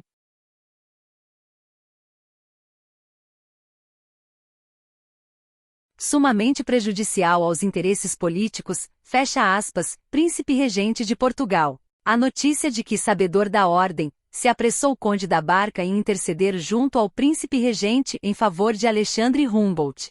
É pelo menos o que consta de carta que a este dirigiu, em 1848, e Chevege, onde se relata com pormenores o fato ocorrido quase meio século antes. À margem da cópia da ordem citada, que lhe enviou juntamente o autor do Pluto Brasiliensis, escreveu Humboldt do próprio punho, com data de 1854, as palavras seguintes. Início da citação de Alexandre Humboldt, abre aspas, desejo que este documento seja publicado depois de minha morte, fecha aspas, Alexandre Humboldt. Sobre o mesmo assunto, é interessante o trecho do Diário de Vargem-Diense, correspondente a 11 de agosto de 1855, que vai a seguir traduzido. Início da citação de Francisco Adolfo de Vargem, abre aspas. Humboldt foi ultimamente condecorado com a Grande Ordem Brasileira em virtude de sentença arbitral que proferiu num litígio entre o Brasil e a Venezuela. Valerá seu parecer, ao Império, uma porção apreciável de território. Em outros tempos, no Rio de Janeiro, quiseram prender-me e mandar-me de volta à Europa como espião perigoso. E o aviso baixado nesse sentido é exibido por lá como objeto de curiosidade. Hoje fazem-me juiz. É evidente que eu só poderia decidir em favor do Brasil, pois necessitava de uma condecoração, coisa que não existe na República da Venezuela. Interrompi essas palavras, ditas com jovial ironia, como tudo muda. É isso mesmo, retrucou Humboldt. A ordem de prisão primeiro, depois a comenda fecha aspas, Francisco Adolfo de Varnhagen. A língua geral em São Paulo. O assunto, que tem sido ultimamente objeto de algumas controvérsias, foi tratado pelo autor no Estado de São Paulo, de 11 e 18 de maio e 13 de junho de 1945, em artigos cujo texto se reproduz, a seguir, quase na íntegra. Admite-se em geral, sobretudo depois dos estudos de Teodoro Sampaio, que ao bandeirante, mais talvez do que ao indígena, se deve nossa extraordinária riqueza de toponímos de procedência tupi. Mas admite-se sem convicção muito arraigada, pois parece evidente que uma população primitiva, ainda quando numerosa, tende inevitavelmente a aceitar os padrões de seus dominadores mais eficazes. Não faltou por isso mesmo, quem opusesse reservas a um dos argumentos invocados por Teodoro Sampaio, o de que os paulistas da Era das Bandeiras se valiam do idioma tupi em seu trato civil e doméstico, exatamente como os dos nossos dias se valem do português. Esse argumento funda-se, no entanto, em testemunhos precisos e que deixam pouco lugar a hesitações, como o do padre Antônio Vieira, no célebre voto que proferiu acerca das dúvidas suscitadas pelos moradores de São Paulo em torno do espinhoso problema da administração do gentil. Início da citação de Antônio Vieira, abre aspas, é certo que as famílias dos portugueses índios de São Paulo estão tão ligadas hoje umas às outras, que as mulheres e os filhos se criam mística e domesticamente, e a língua que nas ditas famílias se fala é a dos índios, e a portuguesa a vão os meninos aprender à escola. Fecha aspas, Antônio Vieira. Não se diga que tal afirmação, vinda de quem veio, pudesse ter sido uma invenção piedosa, destinada a abonar o parecer dos adversários da entrega do gentil a particulares e partidários do regime das aldeias, onde, no espiritual, pudessem os índios ser doutrinados e viver segundo a lei da Igreja. Era antes um escrúpulo e dificuldade que tendia a estorvar o parecer de Vieira, pois, como desunir esta tão natural união, sem rematada crueldade para com os que assim se criaram e há muitos anos vivem, tentando precaver-se contra semelhante objeção, chega a admitir o jesuíta que se os índios ou índias tivessem realmente tamanho amor aos seus chamados senhores, que quisessem ficar com eles por espontânea vontade, então ficassem, sem outra qualquer obrigação além desse amor, que é o cativeiro mais doce e a liberdade mais livre. Que Vieira, conhecendo apenas de informações o que se passava em São Paulo, tenha sido levado facilmente a repetir certas fábulas que, entre seus próprios companheiros de roupeta, correriam a respeito dos moradores da capitania sulina, não é contudo improvável. Caberia por conseguinte ao lado do seu, coligir outros depoimentos contemporâneos sobre o assunto e verificar até onde possam eles ter sido expressão da verdade. O empenho que mostraram constantemente os paulistas do século XVII em que fossem dadas as vigararias da capitania, de preferência a naturais dela, pode ser atribuído ao mesmo nativismo que iria explodir mais tarde na luta dos emboabas. Mas outro motivo plausível é apresentado mais de uma vez em favor de semelhante pretensão, o de que os religiosos procedentes de fora, desconhecendo inteiramente a língua da terra, se entendiam mal com os moradores. É explícita, a propósito, uma exposição que em 1725, enviaram a El-Rei os camaristas de São Paulo, e em 1698, ao solicitar de Sua Majestade que o provimento de párocos para as igrejas da repartição do Sul recaísse em religiosos conhecedores da língua geral dos índios, o governador Arthur de Sá e Menezes exprimia-se nos seguintes termos. Início da citação de Arthur de Sá e Menezes, abre aspas, a maior parte daquela gente se não explica em outro idioma, e principalmente o sexo feminino e todos os servos. E desta falta se experimenta a irreparável perda, como hoje se vê em São Paulo com o novo vigário que veio provido naquela igreja, o qual a Mister quem o intérprete. Fecha aspas, Arthur de Sá e Menezes. Que entre mulheres principalmente, o uso da língua geral tivesse caráter mais exclusivista, eis uma precisão importante, que o texto citado vem acrescentar às informações de Vieira. Mais estreitamente vinculada ao lar do que o homem, a mulher era aqui, como tem sido em toda parte, o elemento estabilizador e conservador por excelência, o grande custódio da tradição doméstica, e a tradição que, no caso particular, mais vivaz se revela é precisamente a introduzida na sociedade dos primeiros conquistadores e colonos pelas cunhãs indígenas que com eles se misturaram. Em favor da persistência de semelhante situação em São Paulo, através de todo o século XVII, deve ter agido, em grau apreciável, justamente o lugar preeminente que ali ocuparia muitas vezes o elemento feminino. Casos como o de uma Inês Monteiro, a famosa matrona de Pedro Taques, que quase sem auxílio se esforçou por segurar a vida do filho e de toda a sua gente contra terríveis adversários, ajudam a fazer ideia de tal preeminência, atraindo periodicamente para o sertão distante parte considerável da população masculina da capitania. O bandeirismo terá sido uma das causas indiretas do sistema quase matriarcal a que ficavam muitas vezes sujeitas as crianças antes da idade da doutrina e mesmo depois, na rigorosa reclusão caseira entre mulheres e serviçais, uns e outros igualmente ignorantes do idioma adventício. Era o da terra que teria de constituir para elas o meio natural e mais ordinário de comunicação. Num relatório escrito por volta de 1692, dizia o governador Antônio Paes de Sande das mulheres paulistas que eram formosas e varonis, e é costume ali deixarem seus maridos à sua disposição o governo das casas e das fazendas. Linhas adiante acrescentava ainda que os filhos primeiro sabem a língua do gentil do que a materna, isto é, a portuguesa. Um século depois de Antônio Vieira, de Arthur de Sá e Menezes, de Antônio Paes de Sande, condição exatamente idêntica à que, segundo seus depoimentos, teria prevalecido no São Paulo do último decênio seiscentista, será observada por Dom Félix de Azara em Curuguati, no Paraguai. Ali também as mulheres falavam só o guarani, e os homens não se entendiam com elas em outra língua, posto que entre si usassem por vezes do castelhano. Essa forma de bilinguismo desaparecia, entretanto, em outras partes do Paraguai, onde todos, homens e mulheres, indiscriminadamente, só se entendiam em guarani, e apenas os mais cultos sabiam o espanhol. Deve-se notar, de passagem, que ao mesmo Azara não escaparam as coincidências entre o que lhe fora dado observar no Paraguai e o que se afirmava dos antigos paulistas. Início da citação de Dom Félix de Azara, abre aspas, lo mismo ha sucedido exactamente en la imensa província de São Pablo,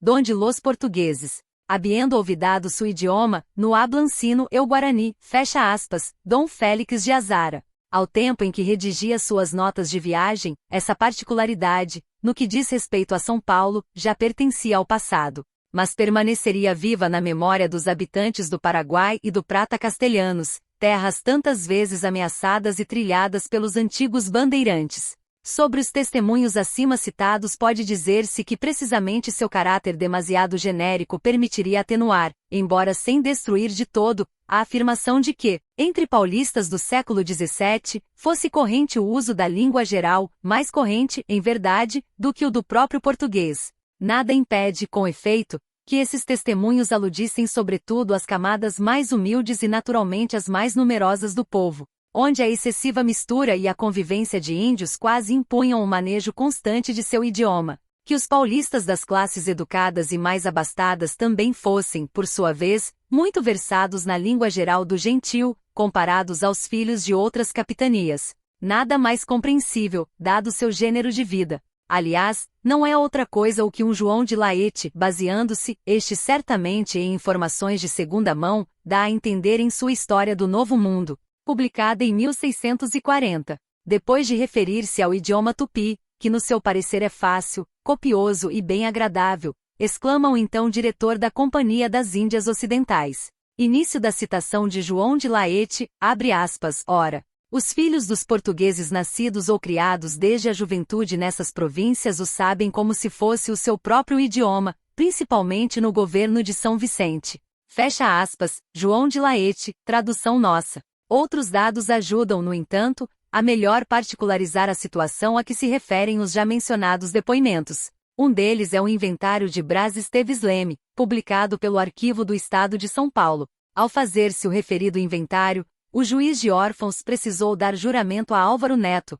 prático na língua da terra, a fim de poder compreender as declarações de Luzia Esteves, filha do defunto, por não saber falar bem a língua portuguesa. Cabe esclarecer que o juiz de órfãos era, neste caso, Dom Francisco Rendon de Quevedo, morador novo em São Paulo, pois aqui chegará depois de 1630, e o inventário em questão data de 1636. Isso explica como, embora residente na capitania, tivesse ele necessidade de intérprete para uma língua usual entre a população. O exemplo de Luzia Esteves não será, contudo, dos mais convincentes, se considerarmos que, apesar de pertencer, pelo lado paterno, à gente principal da terra, era ela própria mamaluca de primeiro grau. Mais importante, sem dúvida, para elucidar-se o assunto, é o caso de Domingos Jorge Velho, o vencedor dos Palmares e desbravador do Piauí. Na ascendência do grande régulo parnaibano, o elemento português predomina francamente, embora, para acompanhar a regra, não isento de mestiçagem com o gentil, pois,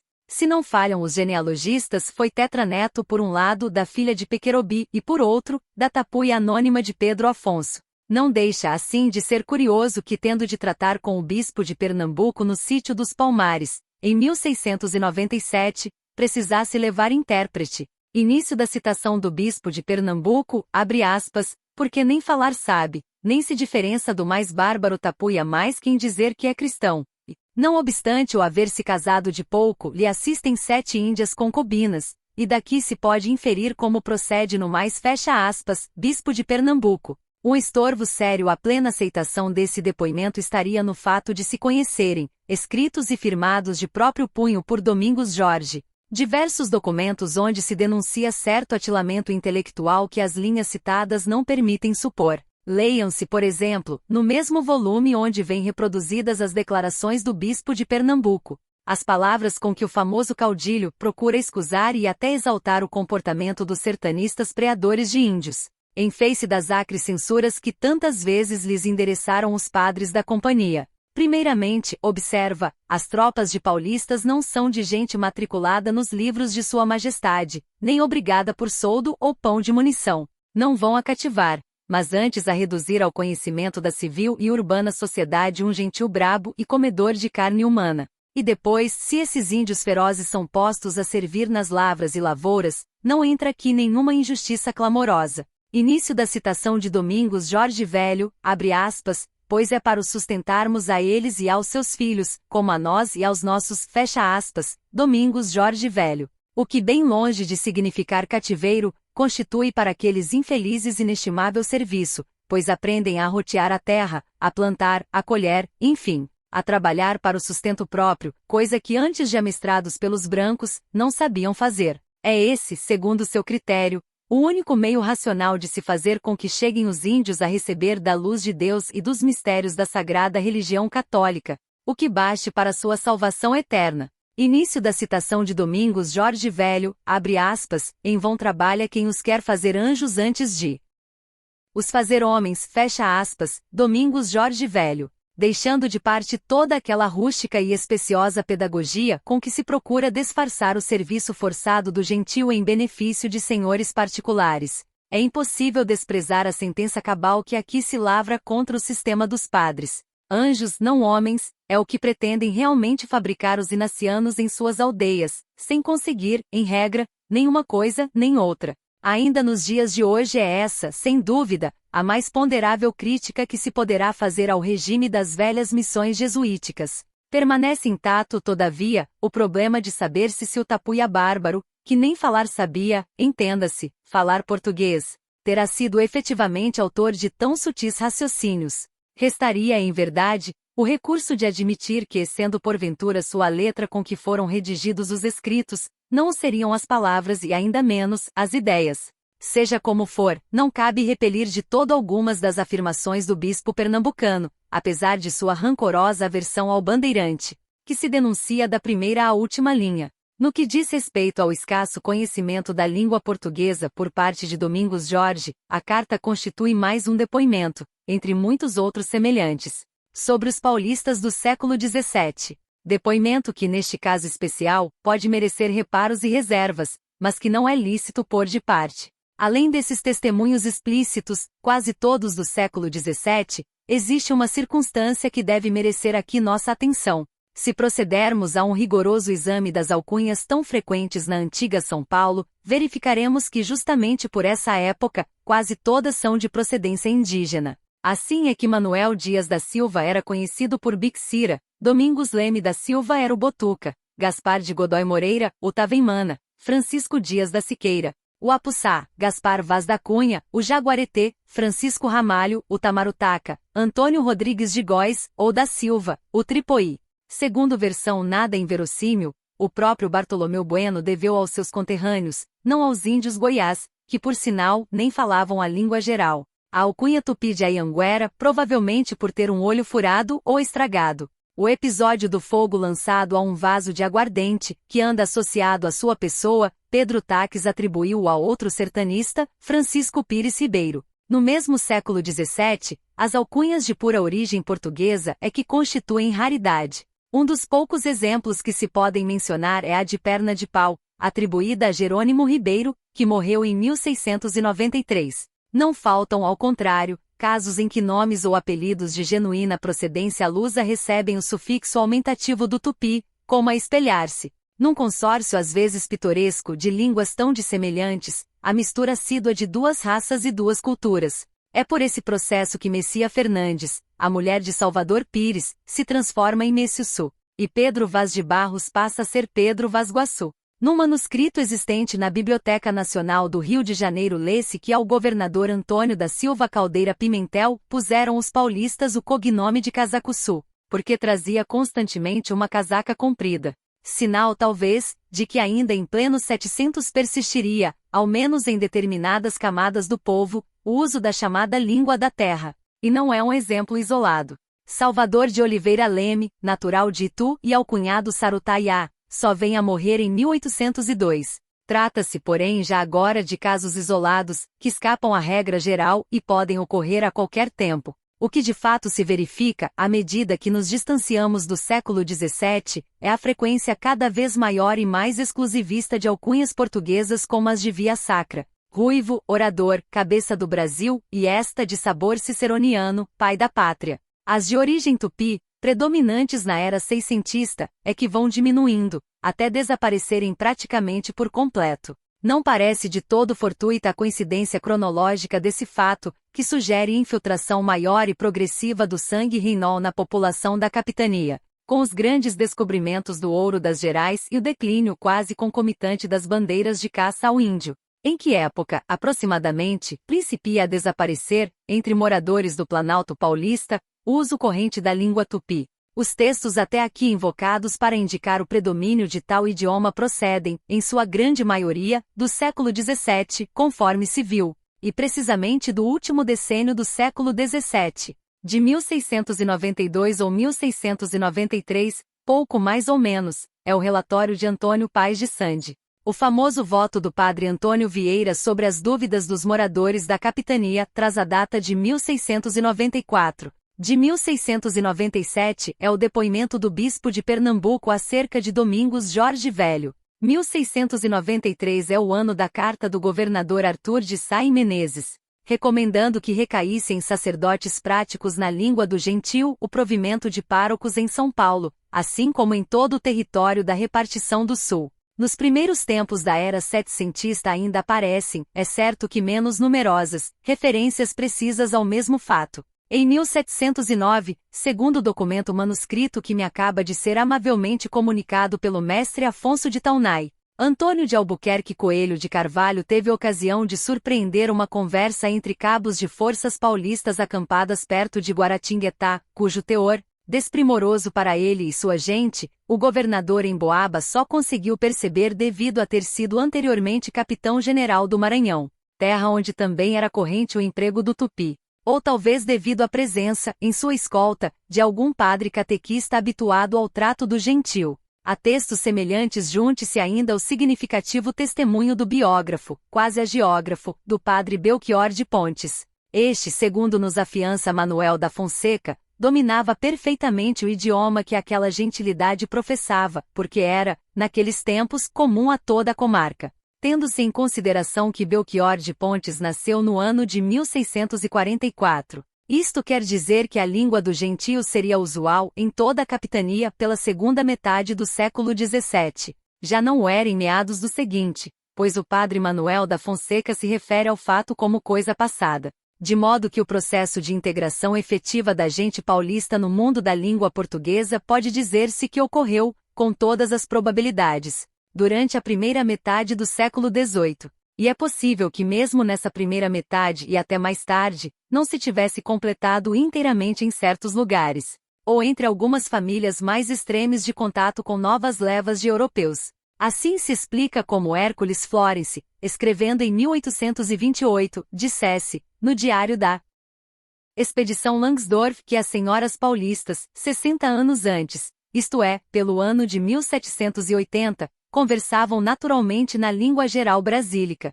que era a da amizade e a da intimidade doméstica. Início da citação de Hércules Florence, abre aspas, no Paraguai é comum a todas as classes, mas como outrora em São Paulo, só empregada em família. Pois com estranhos se fala espanhol, fecha aspas, Hércules Florence. Observação que se ajusta à de Dom Félix de Azara, já citada, e que ainda em nossos dias pode ser verificada não apenas na República do Paraguai como na província argentina de Corrientes e em partes do sul do nosso Mato Grosso. Na província de São Paulo, onde chegou no ano de 1825, o próprio Florence pudera ouvir ainda a língua geral da boca de alguns velhos. Não seria para admirar se isso se desse durante sua demora de mais de um semestre em Porto Feliz, distrito onde fora numerosa a mão de obra indígena e onde, segundo se lê nas reminiscências do velho Ricardo Gumbleton Down, início da citação de Ricardo Gumbleton Down, abre aspas, de portas adentro não se falava senão Guarani.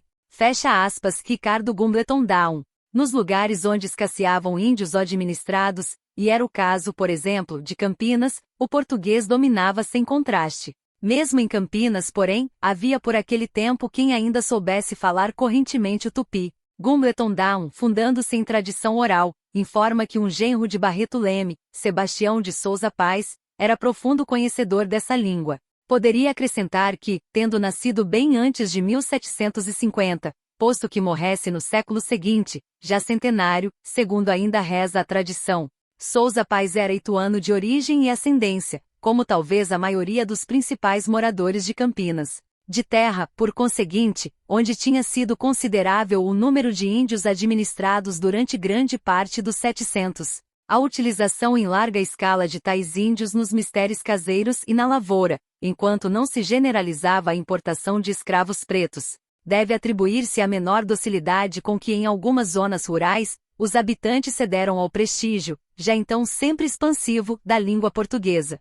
Ainda em princípio do século passado, Dona Joana Forquim de Campos, filha de português, não falava sem deixar escapar numerosas palavras do antigo idioma da terra. E isso vinha, segundo informa Francisco de Assis Vieira Bueno, da circunstância de seu pai, estabelecido em Mogi Guaçu, ter tido ali grande escravatura indígena por ele domesticada. Note-se que essa influência da língua geral no vocabulário, na prosódia e até nos usos sintáticos de nossa população rural não deixava de exercer-se ainda quando os indígenas utilizados fossem estranhos à grande família Tupi-Guarani. O caso dos Bororos e, sobretudo, o dos Parecis, que no São Paulo do século XVIII tiveram um papel em tudo comparável ao dos Carijós na era seiscentista, a era por excelência das bandeiras. É que, domesticados e catequizados de ordinário na língua geral da costa, não se entendiam com os senhores em outro idioma. Sabemos que a expansão bandeirante deveu seu impulso inicial sobretudo à carência, em São Paulo, de braços para a lavoura ou antes, a falta de recursos econômicos que permitissem à maioria dos lavradores socorrer-se da mão de obra africana. Falta de recursos que provinha, por sua vez, da falta de comunicações fáceis ou rápidas dos centros produtores mais férteis, se não mais extensos, situados no Planalto, com os grandes mercados consumidores de além-mar. Ao oposto do que sucedeu, por exemplo, no Nordeste, as terras apropriadas para a lavoura do açúcar ficavam, em São Paulo, a apreciável distância do litoral. Nos lugares de serra acima, pois a exígua faixa litorânea, procurada a princípio pelo europeu, já estava em parte gasta e imprestável para o cultivo antes de terminado o século XVI. O transporte de produtos da lavoura através das escarpas ásperas da Paranapiaçaba representaria sacrifício quase sempre penoso e raramente compensador. Para vencer tamanhas contrariedades impunha-se a caça ao índio.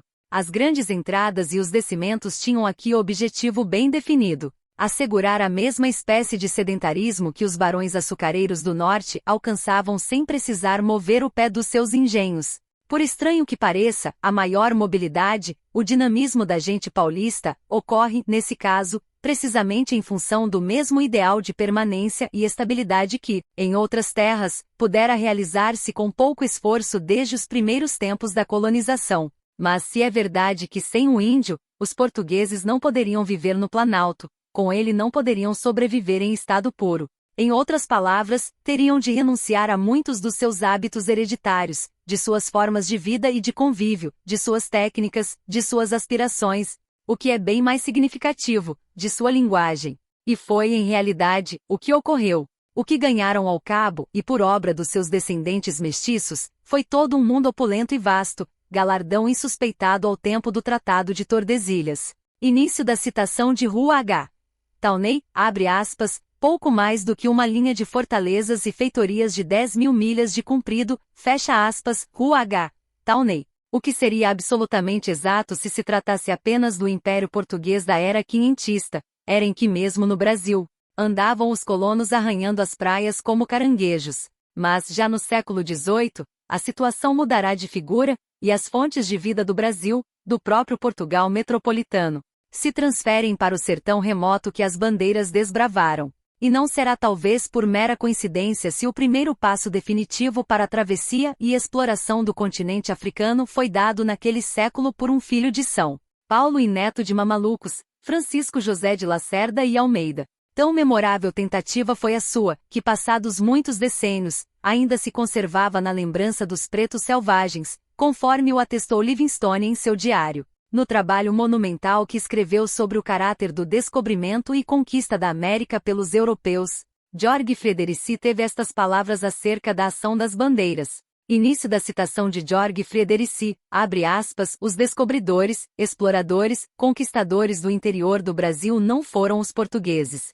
mas os brasileiros de puro sangue branco, e muito especialmente brasileiros mestiços, mamalucos. E também, unidos a eles, os primitivos indígenas da terra. Todo o vasto sertão do Brasil foi descoberto e revelado à Europa, não por europeus, mas por americanos, fecha aspas, George Frederici. Não penso em tudo com o etnólogo e historiador alemão, onde parece diminuir por sistema o significado da obra portuguesa nos descobrimentos e conquistas, contrastando-a com a de outros povos. Acredito mesmo que na capacidade para moldar-se a todos os meios, em prejuízo, muitas vezes, de suas próprias características raciais e culturais, revelou o português melhores aptidões de colonizador do que os demais povos, porventura mais inflexivelmente aferrados às peculiaridades formadas no velho mundo, e não hesitaria mesmo em subscrever pontos de vista como recentemente sustentado pelo senhor Júlio de Mesquita Filho, de que o movimento das bandeiras se enquadra, em substância, na obra realizada pelos filhos de Portugal na África, na Ásia e na América, desde os tempos do infante Dom Henrique e de Sagres. Mas eu o subscreveria com esta reserva importante, a de que os portugueses precisaram anular-se durante longo tempo para afinal vencerem, como o grão de trigo dos evangelhos, o qual há de primeiramente morrer para poder crescer e dar muitos frutos. 3. Aversão às virtudes econômicas. As qualidades morais que requer naturalmente a vida de negócios distinguem-se das virtudes ideais da classe nobre nisto que respondem, em primeiro lugar, à necessidade de crédito, não há de glória e de fama. São virtudes antes de tudo lucrativas, que a honra cavaleiresca e palaciana procuram sobrepor à simples honorabilidade profissional, e aos vínculos pessoais e diretos. A crescente racionalização da vida. Sucede que justamente a repulsa firme a todas as modalidades de racionalização e, por conseguinte, de despersonalização tem sido, até aos nossos dias, um dos traços mais constantes dos povos de estirpe ibérica, para retirar vantagens seguras em transações com portugueses e castelhanos. Sabem muitos comerciantes de outros países que é da maior conveniência estabelecerem com eles vínculos mais imediatos do que as relações formais que constituem norma ordinária nos tratos e contratos. É bem ilustrativa a respeito a anedota referida por André Segfried e citada em outra parte deste livro, acerca do negociante de Filadélfia que verificou ser necessário, para conquistar um freguês no Brasil ou na Argentina, principiar por fazer dele um amigo. Início da citação, abre aspas, dos amigos, tudo se pode exigir e tudo se pode receber, e esse tipo de intercurso penetra as diferentes relações sociais. Quando se quer alguma coisa de alguém, o meio mais certo de consegui-lo é fazer desse alguém um amigo. O método aplica-se inclusive aos casos em que se quer prestação de serviços, e então a atitude imperativa é considerada particularmente descabida. O resultado é que as relações entre patrão e empregado costumam ser mais amistosas aqui do que em outra qualquer parte, fecha aspas, autor não informado.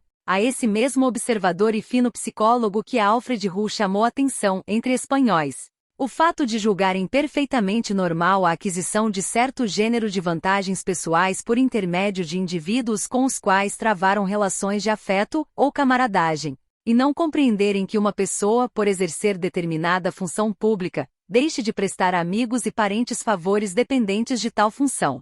Das próprias autoridades requerem-se sentimentos demasiado humanos. Como explicar por outra forma? Pergunta. A circunstância de as companhias de estradas de ferro viverem embaraçadas diante das verdadeiras avalanches de pedidos de passes gratuitos ou com redução de preço. Pedidos esses que partem, em regra, de pessoas pertencentes justamente às classes mais abastadas. Assim, raramente se tem podido chegar, na esfera dos negócios, a uma adequada racionalização. O freguês ou cliente há de assumir de preferência a posição do amigo. Não há dúvida de que, desse comportamento social, em que o sistema de relações se edifica essencialmente sobre laços diretos, de pessoa a pessoa, procedam os principais obstáculos que na Espanha, e em todos os países hispânicos, Portugal e Brasil inclusive, se erigem contra a rígida aplicação das normas de justiça e de quaisquer prescrições legais. De outra parte, o bom ou mau êxito alcançado por certos povos nas suas relações econômicas com espanhóis e portugueses tem dependido necessariamente de sua maior ou menor capacidade de ajuste a esse tipo de relações. O contraste com a chamada mentalidade capitalista não é fenômeno recente. Existem a respeito sugestivos testemunhos históricos.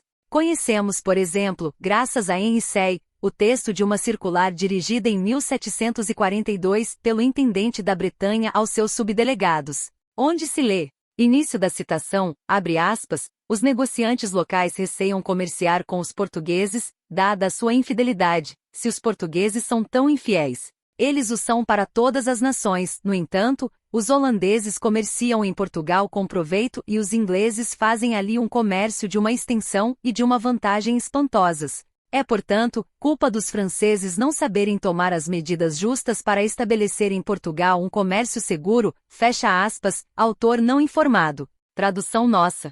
Sobre a infidelidade dos comerciantes portugueses revela ainda Say o caso de certo armador de Saint-Malo que, no período de 1720 a 1740, costumava expedir muitos tecidos para Lisboa por conta dos seus fregueses, mas só raramente os remetia por conta própria, pois desconfiava da exatidão daqueles comerciantes, os quais, por outro lado, pediam sempre créditos excessivos. Essa infidelidade e falta de exatidão nos negócios com estranhos denuncia, sem dúvida, nos portugueses da época setecentista, e também de outras épocas, o gosto desordenado e imprevidente da pecúnia. Engana-se quem tente discernir aqui os germes do espírito capitalista. A simples ganância, o amor às riquezas acumuladas à custa de outrem, principalmente de estranhos, pertence, em verdade, a todas as épocas e não caracteriza a mentalidade capitalista se desacompanhada de certas virtudes econômicas que tendam a contribuir decisivamente para a racionalização dos negócios. Virtudes como a honorabilidade e a exatidão, diversas da lealdade devida a superiores, amigos e afins. Nada indica que nos portugueses ou espanhóis sejam menos pronunciados do que em outros povos o gosto e o prestígio dos bens materiais. Na própria Itália do Renascimento, onde tiveram seu berço nos tempos modernos, algumas daquelas virtudes burguesas distinguiam-se, idos da Península Ibérica. Os catalães, início da citação, abre aspas, que das pedras tiram pães, fecha aspas, ditado catalão, tradução nossa, como gananciosos e ávaros. E o autor do Guzmán de Alfarache, a famosa novela picaresca publicada a partir de 1599, podia lamentar-se de que câmbios e recâmbios de toda sorte, assim como diversos estratagemas de mercadores, longe de constituírem privilégio dos genoveses, já faziam sua granjearia ordinária por toda parte. Especialmente em Espanha, onde se tinham por lícitos numerosos negócios de especulação que a Igreja condenava como usurários, entre outros, os empréstimos sobre prendas de ouro e prata com prazo limitado, e particularmente o chamado câmbio seco, para mostrar como não viviam os povos ibéricos, durante esse tempo, tão aliados do incremento geral das instituições financeiras, poderiam acrescentar-se os aperfeiçoamentos que, precisamente nas feiras espanholas de Vilalón, Rioseco e Medina del Campo, tanto como em Gênova, tinham alcançado certos gêneros de operações de crédito que depois se disseminariam em outros países. Ou ainda a contribuição dos negociantes portugueses da era dos grandes descobrimentos para a elaboração do direito comercial e singularmente para o progresso dos seguros marítimos. Cabe notar que a Portugal se deve mesmo o primeiro corpo de doutrina acerca do seguro, o Tratado Tractatus per Utilis Quotidianus de Assecurationibus et Sponsionibus Mercatorum de Santerna, de Pedro de Santarém, que se publicou em 1554 e foi várias vezes reeditado durante o século XVI. Lembre-se finalmente o papel nada irrelevante, embora tão esquecido, que tiveram na história das finanças do mesmo século banqueiros e comerciantes espanhóis da Bolsa de Antuérpia, principalmente burgaleses, não apenas catalães ou judeus, e que só desapareceu, por assim dizer, com a segunda bancarrota do Estado, em 1575. Deles sobretudo, de um Curiel de La Torre e de um Fernandes de Espinosa, isto é, dos que vicejaram no penúltimo quartel do século, informa-nos Herrember, o historiador dos Fugger, que em ausência de escrúpulos no emprego dos cabedais, ultrapassavam todos os seus competidores. Início da citação, abre aspas, eram usurários autênticos, fecha aspas, Herrember. Início da citação, abre aspas, e no sentido atual da palavra, não apenas no sentido canônico, fecha aspas, Herrember. Os próprios feitores dos Fugger em Antuérpia escandalizavam-se continuamente diante da ilimitada ganância desses homens e um deles afirma que o rei costumava encontrar mais virtude entre genoveses, tradicionalmente vezeiros em toda sorte de especulações, do que entre os comerciantes espanhóis. Dos fidalgos portugueses que andavam então pelas partes do Oriente sabemos como, apesar de toda a sua prosápia, não desdenhavam os bens da fortuna, mesmo nos casos em que, para alcançá-los, precisassem desfazer-se até certo ponto de preconceitos associados à sua classe e condição. É ainda Diogo do Couto quem nos refere exemplos de nobres e até vice-reis de seu tempo que não hesitavam em despir as armas e tratar da fazenda, ou que deixavam de ser capitães e se faziam mercadores, largando por mão as obrigações de seu cargo e descuidando-se das armadas e tudo mais por fartarem o seu apetite, ou a quem pouco importava pôr a Índia em uma balança, só por cumprir com sua paixão. Início da citação, abre aspas, e não sei se passou aquela peste deste reino àquele estado, porque todos chegam a ele com esta linguagem de, quanto tens tanto vales. Fecha aspas, Diogo do Couto. A própria liberalidade, virtude capital da antiga nobreza, caíra em descrédito, ao menos na prática, entre alguns destes fidalgos da decadência. Se é certo que só então se puseram a comer fechados e em silêncio, para deixarem de repartir com os pobres, e a ter não por honra e grandeza, antes por infâmia, o precisar agasalhá-los e sustentá-los. Assemelhavam-se nisto ao filho avarento de pai nobre, do conto que vem na corte e na aldeia, o qual, tendo ajuntado em poucos anos imensa quantidade de ouro, guardava-o com tão solícito cuidado como costumam os que com cobiça e trabalho o adquiriram. Em realidade, não é pela maior temperança no gosto das riquezas que se separam espanhóis ou portugueses de outros povos, entre os quais viria a florescer essa criação tipicamente burguesa que é a chamada mentalidade capitalista. Não é sequer por sua menor prodigalidade, pecado que os moralistas medievais apresentavam como uma das modalidades mais funestas da avareza. O que principalmente os distingue é isto sim, certa incapacidade, que se diria congênita, de fazer prevalecer qualquer forma de ordenação impessoal e mecânica sobre as relações de caráter orgânico e comunal, como são as que se fundam no parentesco, na vizinhança e na amizade. 4.